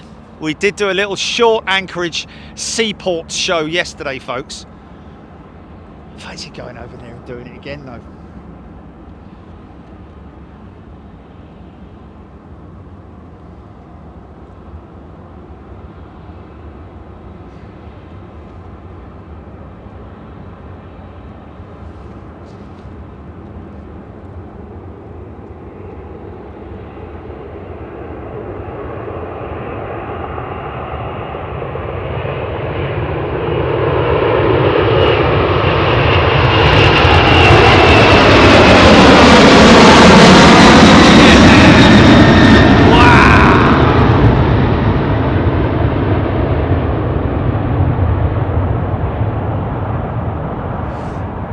No matter what, that bogey wheel's down the centre line, man. Yeah. Oh. Hello. Someone's stirring over there.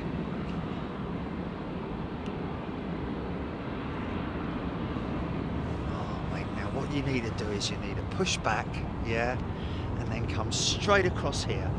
It's a nice, long, warm taxiway for you down here, mate. You can just have it all to yourself. Don't worry about anything else coming out the other side. It's all yours. Jill Perry, that was awesome, Jerry. I didn't realise landing and takeoffs were so smooth. Yes, Jill. It is crazy, isn't it? Street Glide. See an office blue. Declan Dolan. Get you into Elmendorf. Declan, good question. Hey, what's the Cheever? Elmendorf? But we wouldn't really be able to do anything, would we? How close could we get to it? It's about 10 miles, isn't it, or something? I wouldn't know. I've never been. Okay. I wouldn't want to upset the apple cart though, man, with the military and all that. It must be very sensitive at the moment.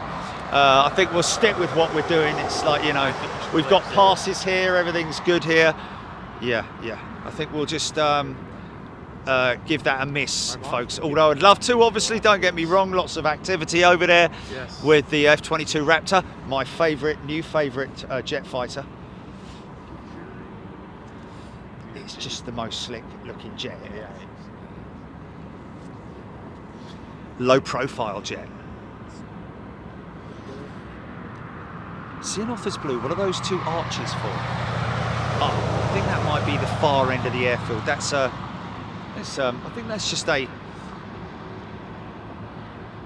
well, it's kind of a hangar, but it's got that twin hangar complex right at the end down there.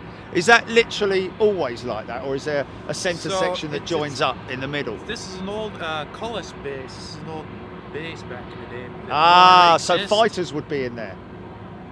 Yeah, if you watch old videos of Anchorage, those were never there from the 80s. I don't know when they were installed, but they're probably the last 30, 20 years. Okay. Yeah.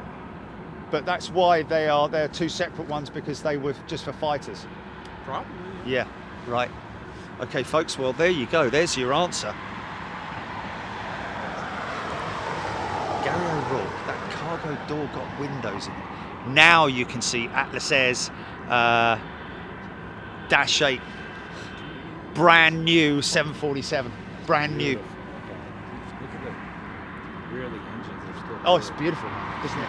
Yeah.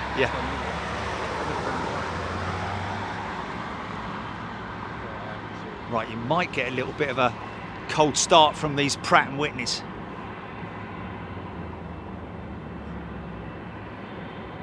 Oh dear.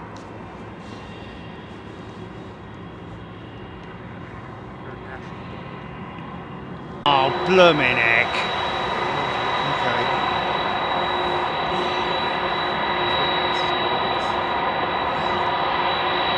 They've been out of use since 2011.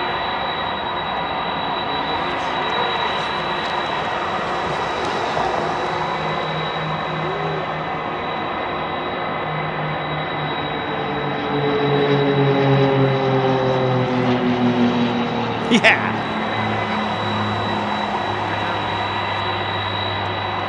Oh, sorry folks, sorry about that.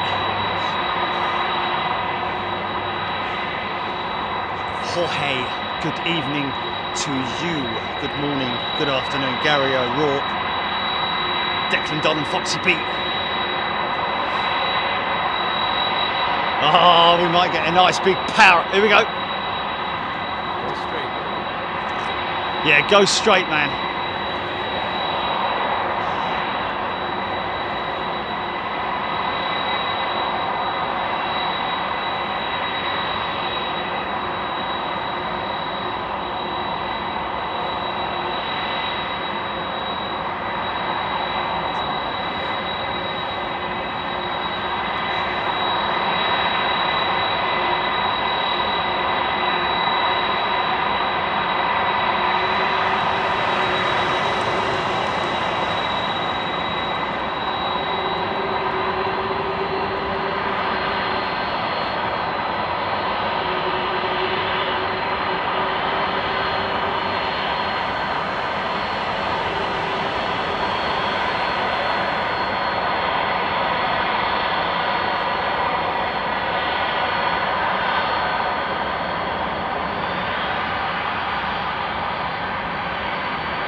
So Ian confirming that most of that grubby tail is down to exhaust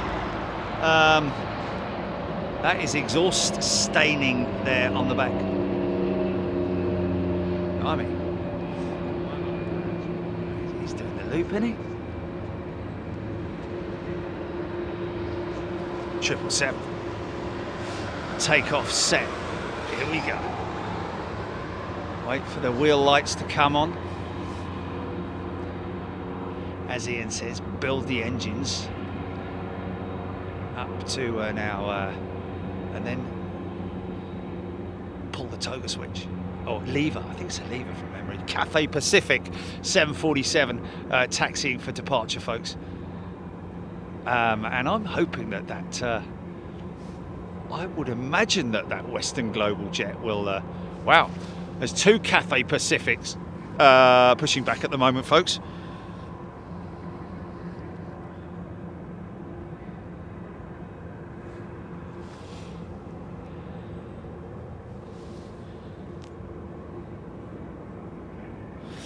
Kev SMY, thank you for the membership. Looking forward to future shows. Thank you, Jerry and Jilly. Love the show. Got to go. Take care, Kev. Thank you very much for coming in and saying thank you. That's very good of you.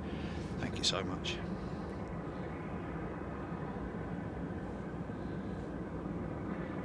Deer Creek looks like Eastern from this angle. Yes, Deer Creek. There we go.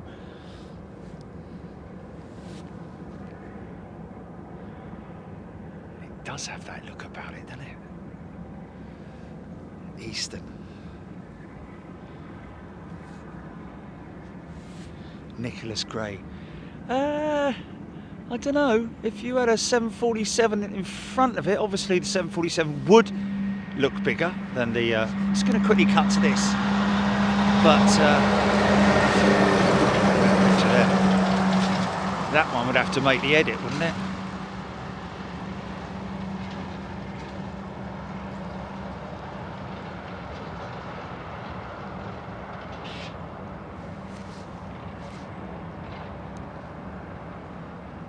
Yeah, I mean, you know, there's a jumbo. There's a 747-8. 777's a big aeroplane, don't get me wrong, but I know it is an optical illusion, isn't it? Because the the Atlas Air does look small because it's head on. It's head on to us, though. It's head on at us. I think that's the reason why. Quite a long wait.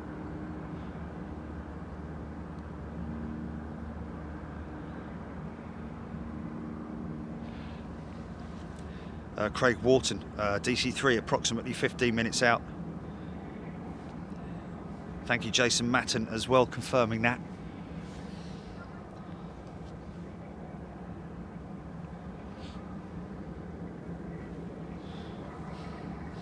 Steve-O. Chicky Armitage. Palmet. Oh, okay, so no taxi lights then. Wing lights.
It's like a work of art. It's like art. It's live art, isn't it? It's just incredible.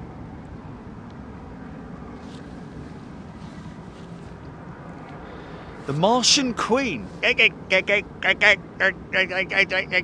is a new member. Welcome, Martian Queen. Vicky Dexter, wicked sound. Dave Beeler, those numbers 1, 2, 3, 4 give etc. give runway length remaining in thousands of feet. Ah, good point. So that's the 8,000 foot mark, I'm guessing. So that's the, well, there's one there.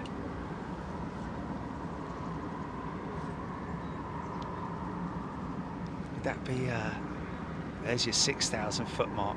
So 2,000 feet between those two markers there. Okay. And then obviously reverse.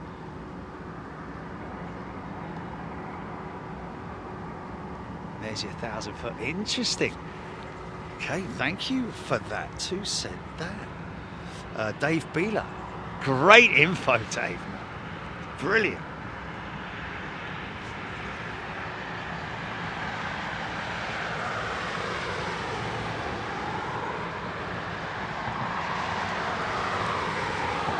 Visual reference.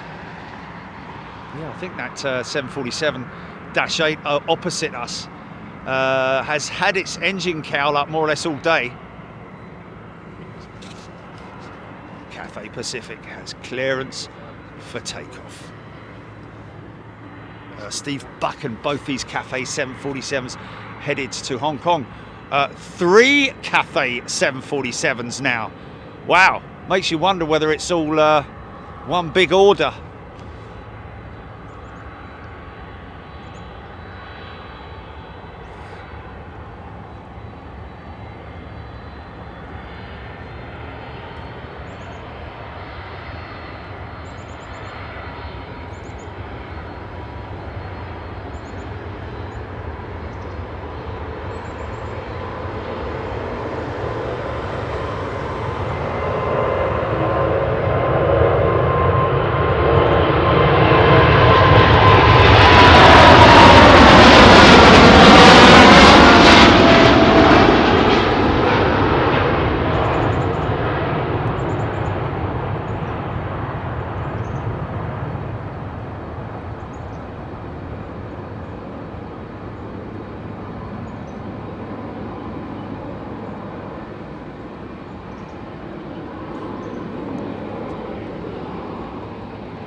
How local are you, Evan? Very. Is it? Born here. Oh man, it must be an absolute pleasure to live here if you're into planes like you are, man.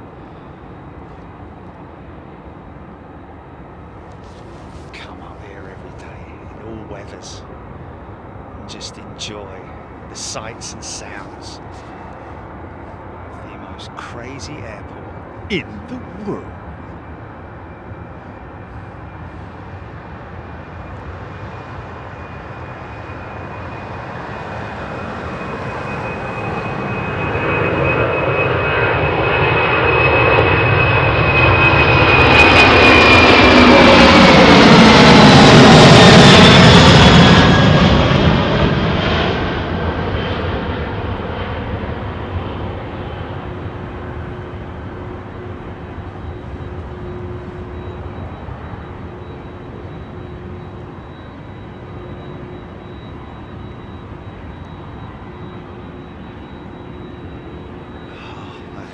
It really is. That view of that turn is just...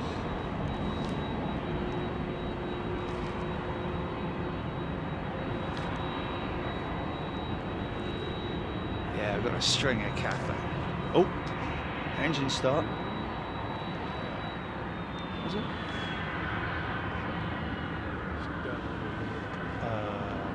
Yeah, I took it out, Julie. I took it out, didn't I? Looks like we'll wait until we need it. Do you want me to stick it in one of the notes or what? Okay.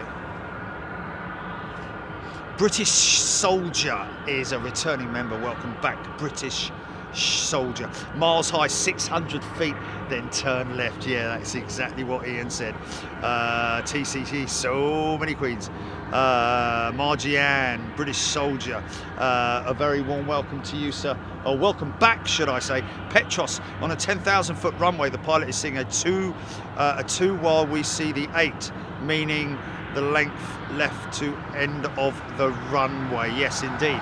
So it reduces, obviously, if they were on 1.5s now, we're between the 8,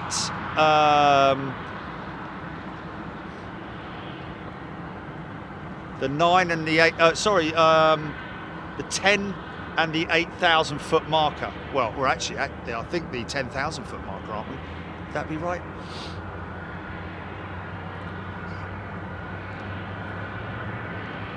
Superfly, Steve. So basically, you don't want to have takeoff thrust set and not reach V2 when a big number of 1 flies past your window. Yeah. Right, GP. You want me to get the other sim, yeah, and stick it in what?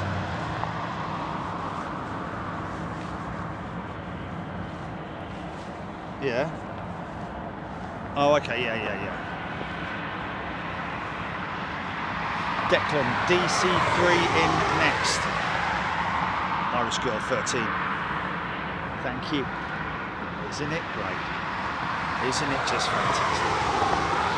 What a place.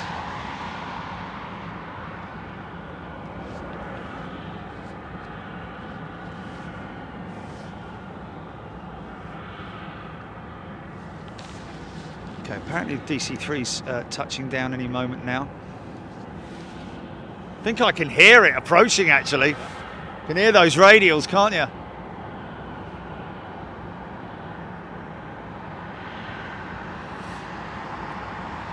Yeah, there she is. Got her. She's a little ways off yet. So those hangars that you see there, folks, are actually for when there was an Air Force base here. So is that still all the maintenance sheds over there, administrative buildings and all that kind of stuff? I think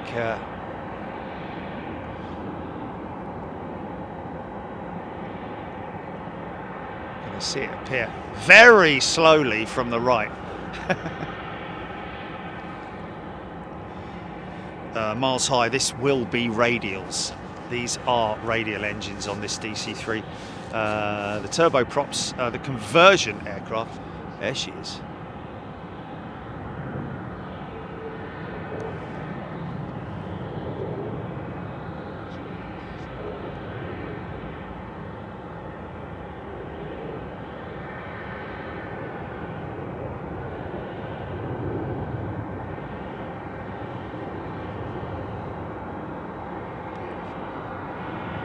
Couple of Raptors. Don't know if we'll get them.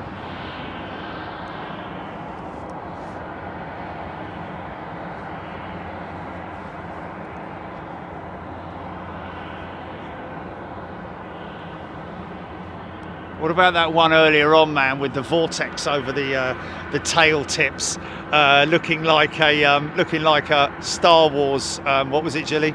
Thingamajig. Starfighter? TIE Fighter, that's it, yeah. X-Wing. Like an X-Wing, right, okay, sorry. Jilly said it's an X-Wing, got to get it right.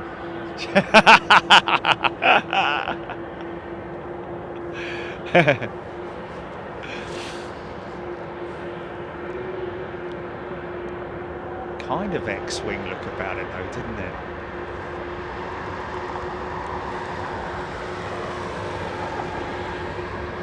Yeah, the TIE Fighter, because of the yes, because of the angled tail fins.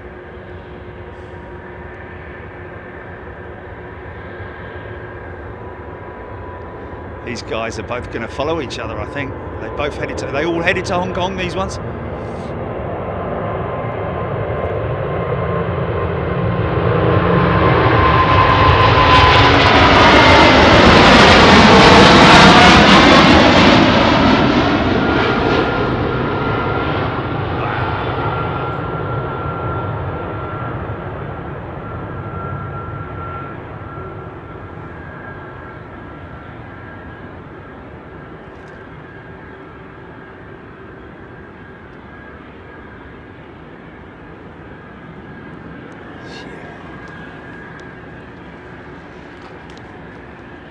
And another one.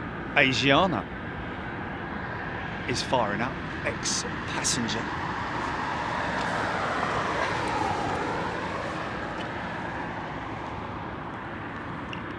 Rockstar Paul is hanging up his boots.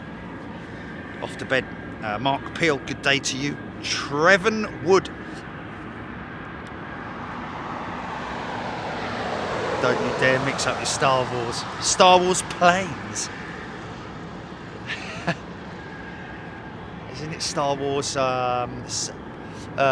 spaceships, aren't they? Fighter ship space things. Yeah, spaceships, yeah. But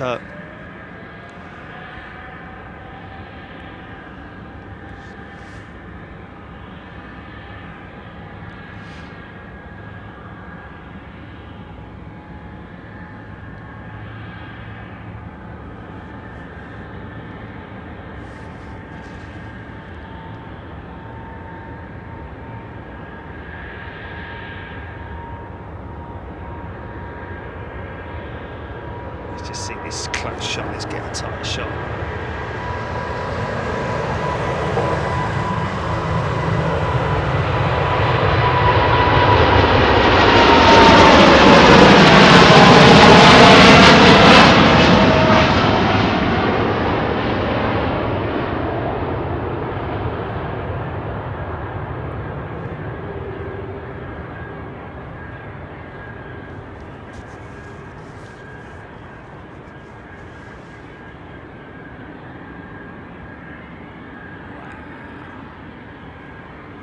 Wow. It just is absolutely insane.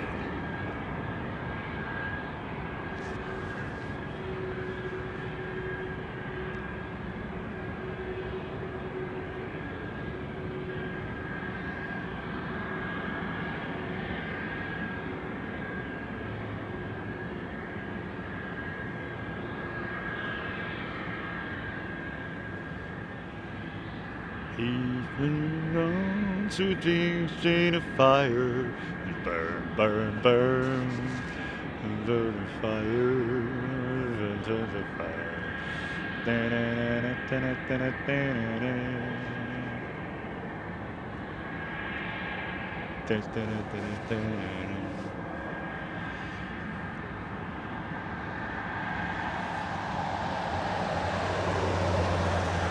Johnny Cash, wasn't it?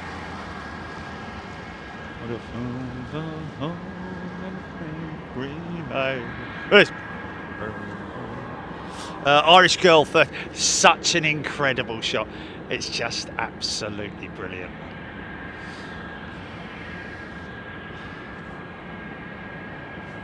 Parmit, how is it ever even possible? 747 fully fueled and cargo laden, astonishing, many tons just in the air. Yes, even more questionable with the Dash 8 747, as Ian was mentioning earlier on when he very kindly gave us a full description of what was going on, but also information about the 747-8 and how that the something that we had already discussed in terms of the reason for such a long run on the takeoff roll,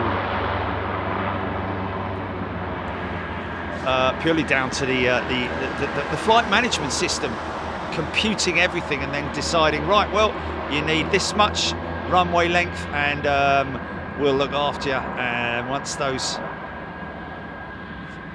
throttles are up to 40%, then he pulls the toga lever, and that lever then throws the throttles, I think, into the right position and gives it the optimum takeoff speed and power to get the thing in the air based on weight and length of runway, etc., etc. All those count. Very clever system indeed. And also mentioning as well that the newest Atlas Air 740, is that their newest Atlas Air 747? I think Ian was saying, or was it you? No, was it you, Tom? It was Ian. It was Ian, yeah.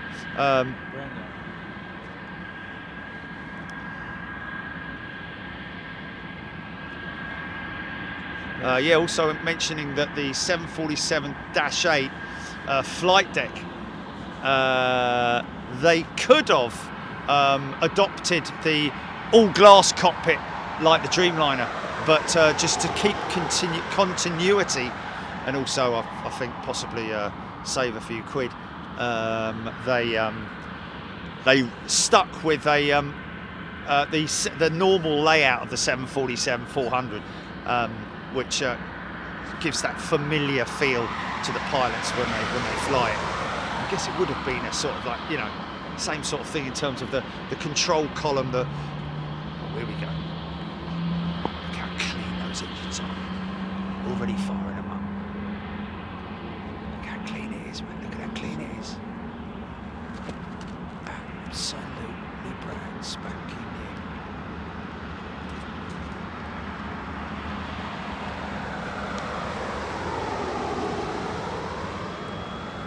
Taking the last 2 or last 4?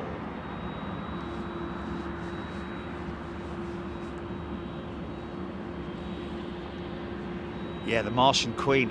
She's brand new, this aeroplane. Ian saying earlier on that they flew. Ginny, you didn't hear earlier on that they had the second 747-400 freighter off the production line, or actually, was it the second 747-400 freighter, or second 747-400 in general off the production line? Did you hear that, Ginny? And also that they operate. Also, that was an incredible statistic, wasn't it? About the fact that they operate between 20 and 23 hours a day. Their aircraft are in the air, and that's quite clearly visible. Looking over at the UPS ramp at the moment, one 747 in there at the moment, undergoing obviously what appears to be a technical issue with its number 2 engine. Okay, Asiana cargo. Well, we've got a few 747s coming out now.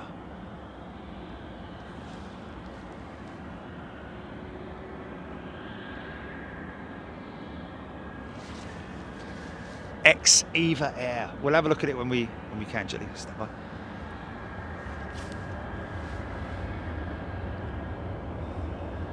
Do that in a minute, Declan, if we can.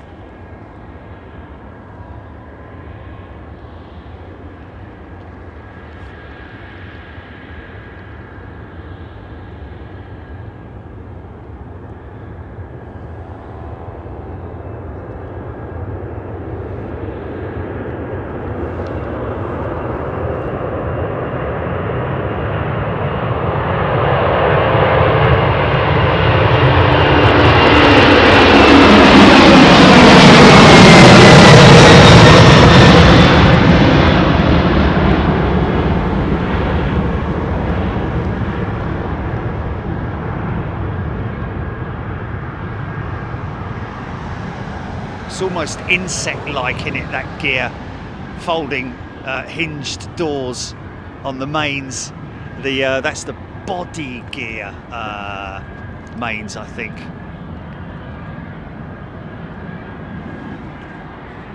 Oh, okay. Another one then. There.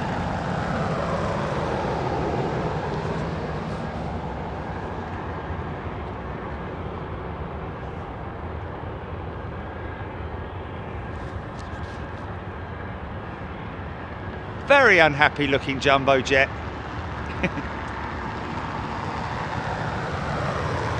Come on, son, give us a smile. No, don't want to. Not interested.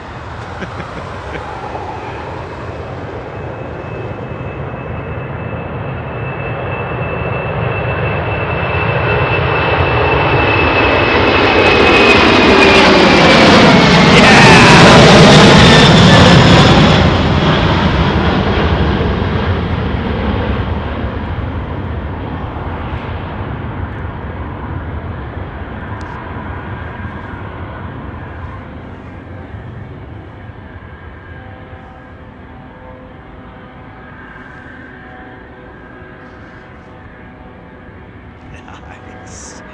Oh my goodness me. It is just so awesome, man. It is just so awesome.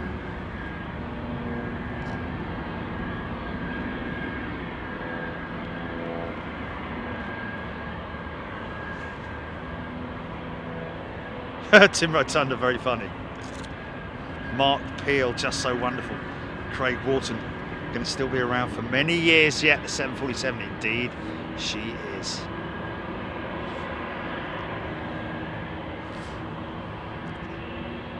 Timothy Enright off to the Windy City.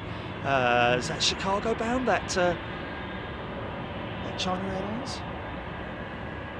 LA girl, good evening to you.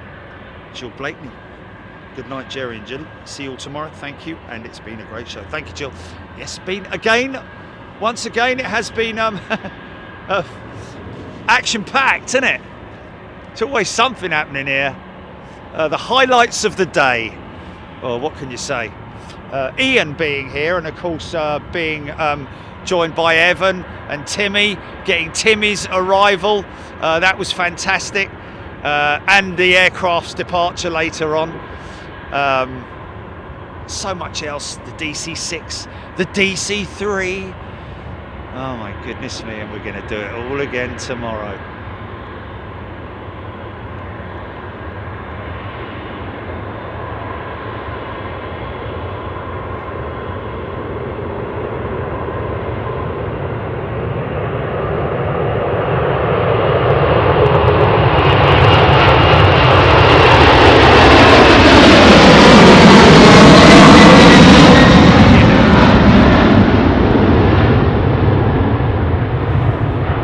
That's an old girl, man. Look at her inboard smoking. Wow!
Has now been switched out, GP.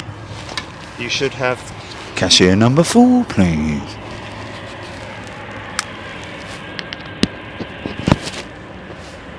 Okay.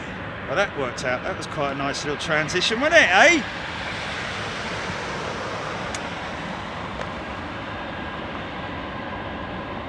Craig Wharton, wow, those engines are quiet. Well, I have to say, this morning's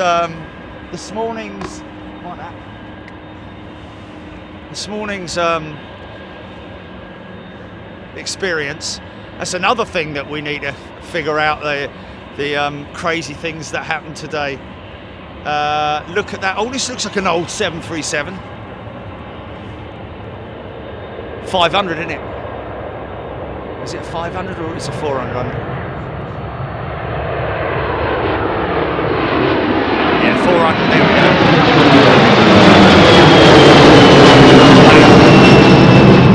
And one we caught this morning was ex-British Airways. I think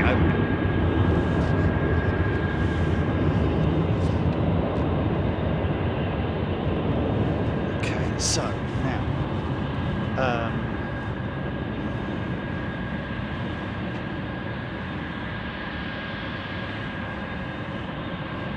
Declan, it is a 400, not a 600.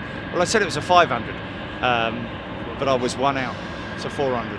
436 XF. Flipping it. Every time I say it, someone says I said something else, and then we just talk about everything else. He said 300. No, I didn't. I said 400. He said 600. You say? He said 300. What are you talking about?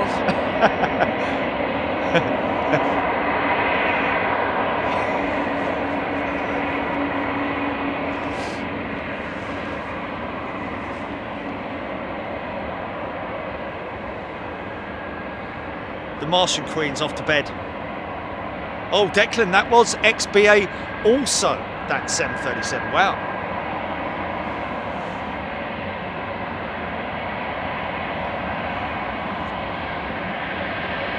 Adam Gallagher, good eye. Tuning in from Brisbane, Australia.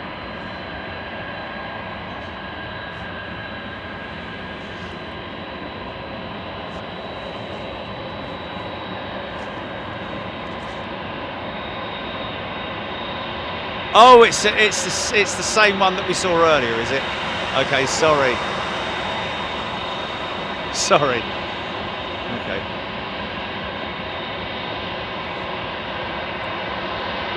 It's been in and out a few times. Right, got there in the end. Boy, look, it's been a long day, right? Done 18 hours of streaming so far. Well, actually more than that, isn't it now? It's like 9 on day one, 9 on the other day. It's going to be 9 today at least, innit? I'm entitled to make a few mistakes. Look how clean she is, man. She is so clean. Ian saying that when he flew one of their newest 747-8s the other day, still had the new car smell. Flew it on its second flight, I think it was. He said, it's second flight, man. How cool is that?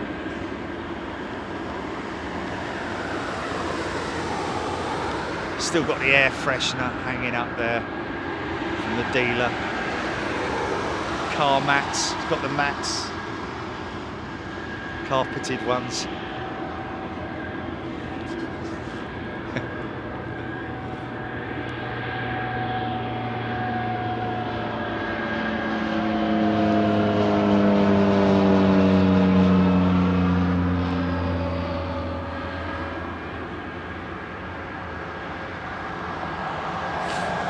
What's that?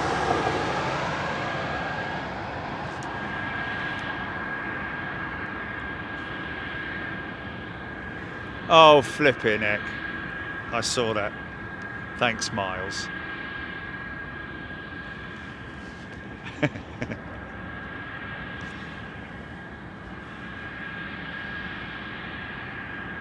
Fraser Patterson, will the last 747 off the production line being 22 or 23? Supposed to be this year, we're hearing. And we are trying to keep our ear to the ground on that one in terms of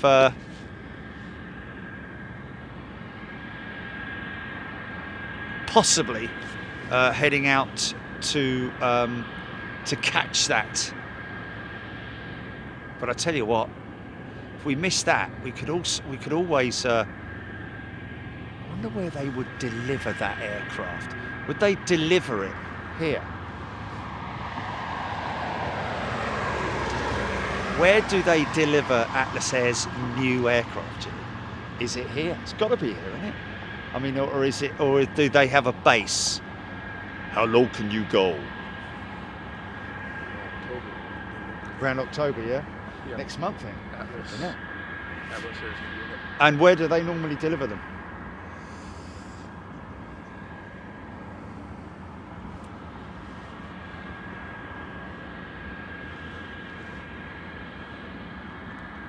He fell into a burning ring of fire, and it's burn, burn, burn, the ring of fire, the ring of fire.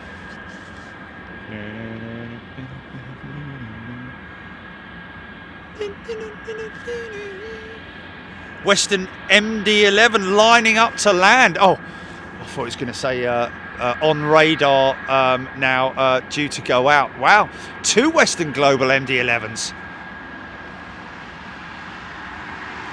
Tim Rotunda, they pick it up.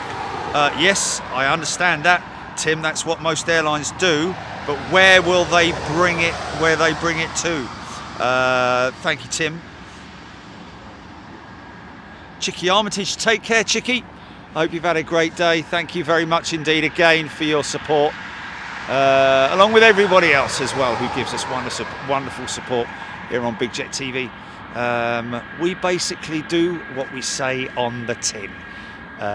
Thank you so much for your support, and allows us to be able to travel to these incredibly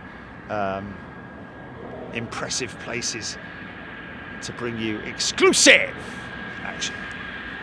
Robert Schmidt is a new member. Yes. Robert, a very warm welcome to you.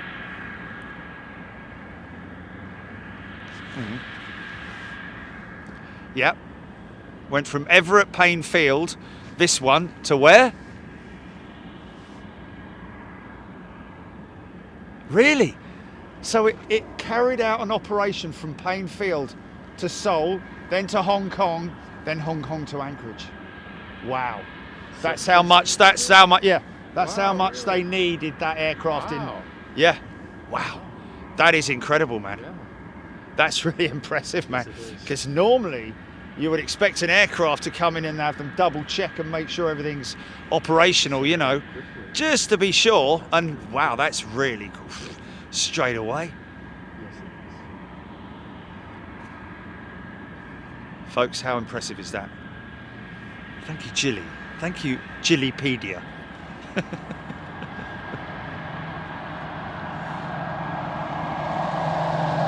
Robert Schmidt, they deliver at Everett. Yes, they deliver at Everett, but we were just trying to find out, Robert, where they deliver them to, and having just heard there that this particular aircraft went straight into work, no messing about, straight to Hong Kong, was it? And then Seoul, and then somewhere, and then Anchorage. Just that. Seoul, Hong Kong, then Anchorage. There we go. Wow. That's incredible,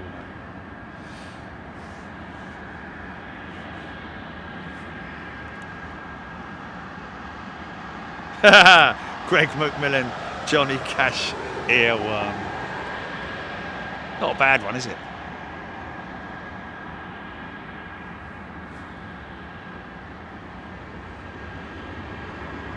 Kevin Graham, MD-11 about to land. Yeah, you'll see it rolling out any moment now. Doug Young is a new member. Welcome, Doug. Great to see you. Tell us where you're from, folks. Be great to know where you're watching. It's obviously we've got people from all around the world. Australia. You're going to see that MD-11 rolling out any second.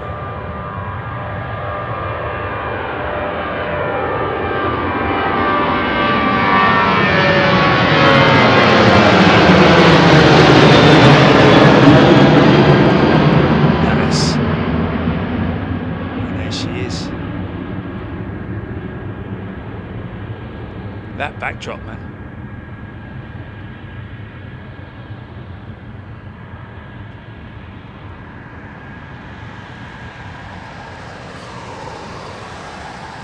Hey folks, you just joined us.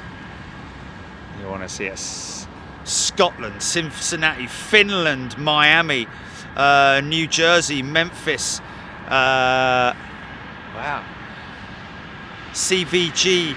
JAX, Los Angeles, Wales. Brilliant, man. Love where you guys are all from. Florida, Israel, Arizona, Glasgow, KSEA, Chengdu, China, Peter Crane, Billings, Montana. Wow. Luxembourg. Wow, you guys are all over the world. Isn't it fantastic?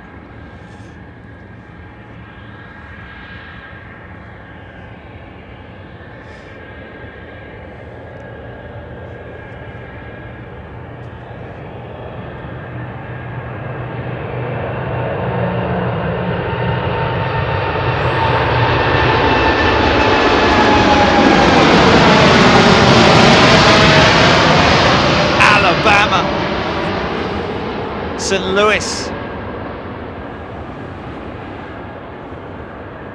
Robert Schmidt, Dallas, but traveling to Anchorage. Anchorage. I think it's Anchorage is when you have a maybe sprain an ankle in Anchorage. It's a medical condition. Straight down a doctor's got a bit of anchorage. Newcastle, or should I say Newcastle. Valparaiso, Indiana, Planet Earth TCC. Orlando. Wow, look at this. Michigan. New Zealand. Invercargill, New Zealand. To be precise, Greensboro. Home of the Boom Production Factory. California. Dallas. Wow, look at this. Nova Scotia, East Midlands, near Ian Wilson, near East Midlands. Not quite there, but nearly there. Denver, Colorado. Austin, Texas. Ireland, Manchester, South Carolina. Mark Peel, any moose today? Any moose today? That's a bit of a, yes, is the answer to that. Mark, you've got to go to part one. To see the moose incident. Well, not a moose incident, but the more I hear about it, to be honest with you, the more I hear about it, especially from Ian, because he was chased by one the other day, although he was with his dog. But this morning was one of those moments where you're like, if I run now, it's probably going to either freak out and run away, or it might. They don't chase you though, do they? Do they chase you? They'll charge you. They'll charge you if they feel they get threatened. Offended. Yep, yeah. Put down If they get horns. offended, like if you go, ha, look at your silly. No, no, but if they feel threatened, they'll come. absolutely, after you. yeah. So this morning, that's why if I just stood here perfectly still, he was my worry was that he was going to walk up here and just barge me up, you know, and all my equipment would have gone, you know what I mean? I don't blame you. There was that concern, it was just that. I didn't think he looked at anyway. But he was just munching on that bush there. His wife and kids were over there, decimating the bushes. Cathay Pacific, for God's sake. How many? It's great to see though, isn't it? Because we did hear obviously during and also sort of like towards the end of the pandemic, when it was becoming clear that so many operators were struggling, there was word of Cathay Pacific filing at some point, wasn't there? Although there were a number of operators filing for, begging for help from governments.